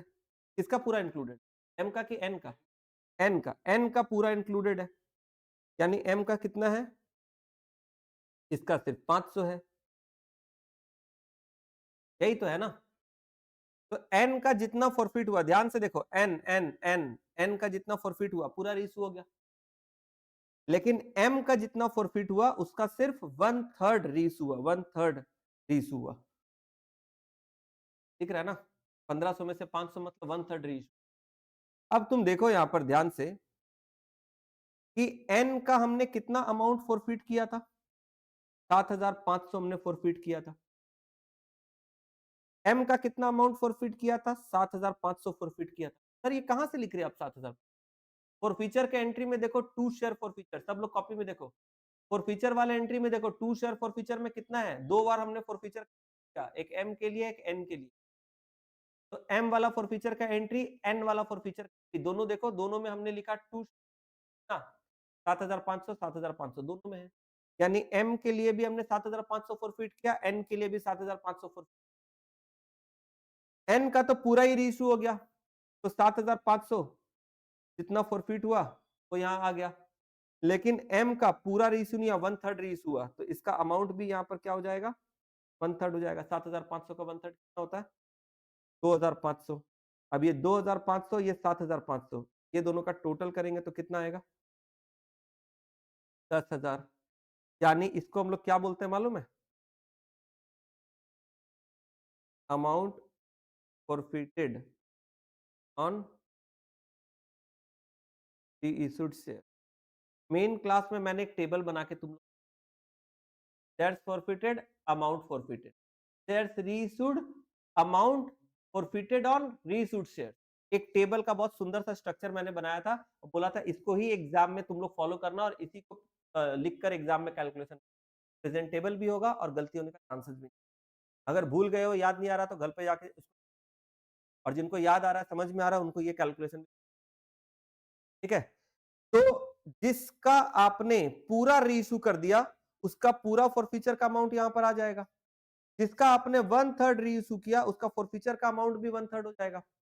तो टोटल आपका जो amount forfeited on reissued share है वो कितना है?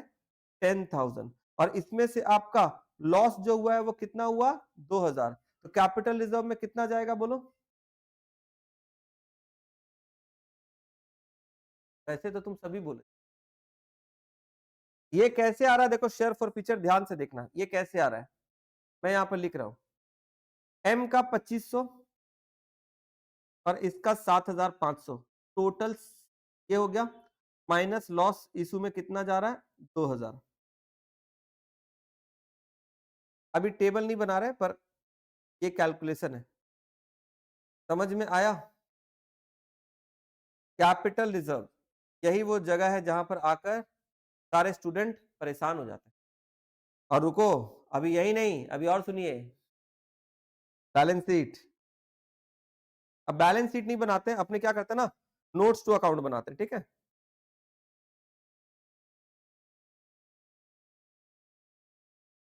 नोट्स टू अकाउंट में ध्यान से देखना, सबसे पहले अपने बनाएंगे शेयर कैपिटल। शेयर कैपिटल, ध्यान से देखना, शेयर कैपिटल, शेयर कैपिटल में इशूड कैपिटल कितना है?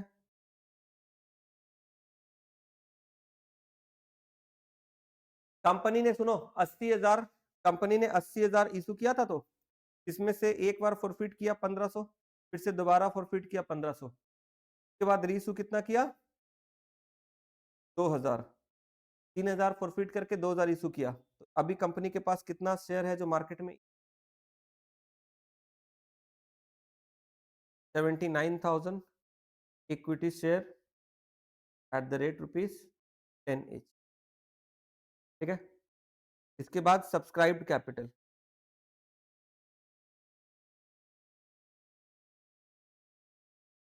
सब्सक्राइब्ड कैपिटल ध्यान से देखो, सब्सक्राइब कैपिटल में यहां पर क्या होगा? Number A, subscribed and fully paid. 79 में 900 शेयर जो था, 79 में 900, कौन 900 बोलो तो? एम और एन का तो फॉरफिट हो गया, रीइशू हो गया, उसका बात छोड़ो, ठीक है?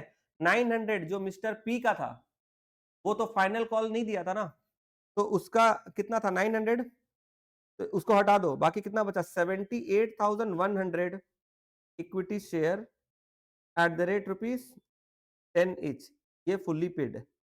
Number B, subscribed but not fully paid, ये कौन है बोलो तो? वही महान Mister P. 900 equity share at the rate ₹10 each, कितना हो गया? 9,000 less calls in arrear, less calls in arrear. तो ये इसका कॉल इन एरियर कितना है? 900 शेयर के ऊपर लास्ट का कॉल नहीं दिया था ना, ₹2 करके, 7,200। और इसके बाद यहां पर क्या आएगा? Share for feature, share for feature में कितना अमाउंट होगा, कोई बता सकता है क्या?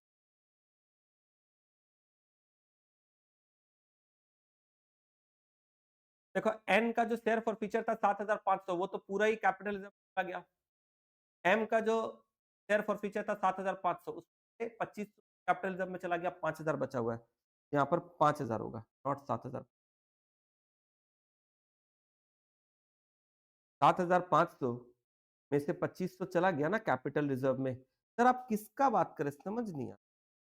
ये मिस्टर एम का है भाई, ठीक है। टोटल करो 781,000, 781,000।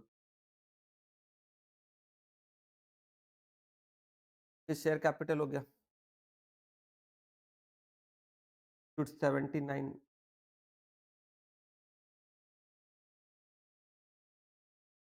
ये तीनों का टोटल कर लो। इसके बाद बस 2 मिनट, हाँ 2 मिनट और। Number 2, reserve and surplus. Reserve and surplus में क्या आएगा, दो चीज, सिक्योरिटीज प्रीमियम और कैपिटल रिजर्व। तो कैपिटल रिजर्व में अब हम लोग लिखे थे यहाँ पर कितना, 8,000। और सिक्योरिटी प्रीमियम कितना है देखो तो। सिक्योरिटी प्रीमियम हम लोग क्रेडिट कितना किए थे, एक बार 1,60,000 के बाद दूसरे बार फिर से 1,60,000, तो 3,20,000। 3,20,000 में से हम लोग डेबिट किए कितना, 1,500 ना। 3,20,000 माइनस 1,500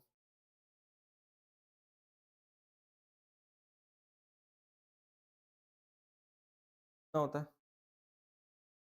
3,18,500।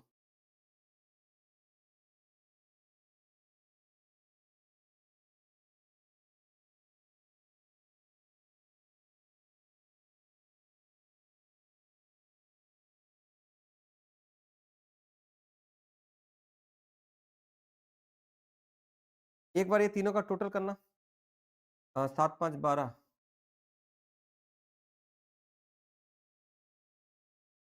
793,200 पर चेक कर लेना।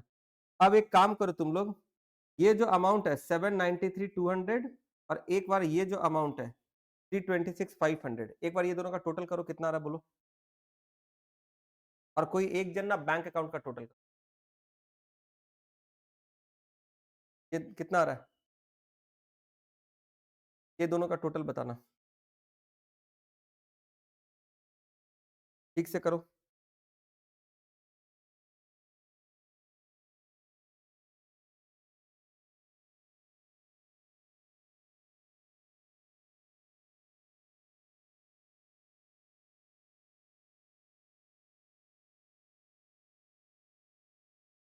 और एक जन ना बैंक अकाउंट का टोटल।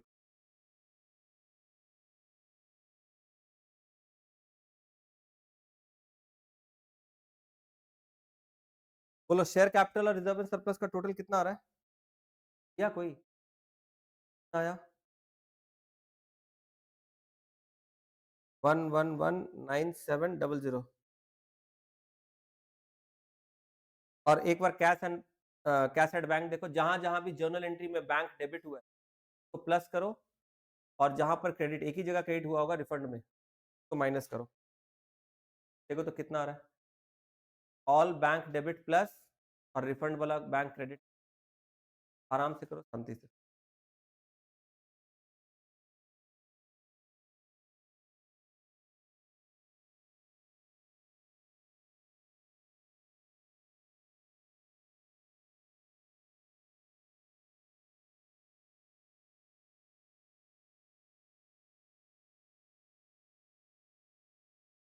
सेवन हंड्रेड,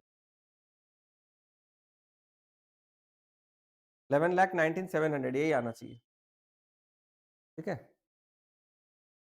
7,19,700, ठीक है। तो तुम्हारा ये टैली हो गया।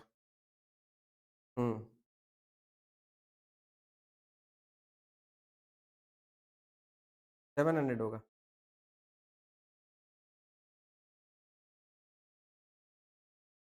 1119700। अस्मिता को समझ में आया? चैट में बताना। This is notes to account.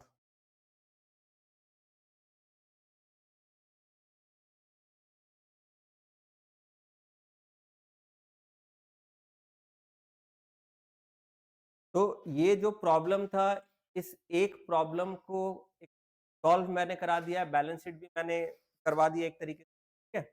Notes to account में बैलेंस शीट ही हो गया एक तरीके से। और इसके साथ-साथ मैंने प्रोराटा का कॉन्सेप्ट भी बता दिया, कैलकुलेशन बता दिया, एंट्री समझा दिया और कहाँ-कहाँ स्टूडेंट की गलती होती है, सारा मैंने समझा दिया। बाकी रिवीजन करो और भी प्रॉब्लम सॉल्व करो। आई थिंक ये चैप्टर तुम्हारा यही है प्रोराटा, इससे ज़्यादा कॉम्प्लेक्स क्या करेगा? जो क्लास में अभी किया है यही अल्टीमेट हेवी प्रॉब्लम है। ठीक है, चलो आज के क्लास को यहाँ पर एंड करते हैं। Thank you so much. Bye bye, take care.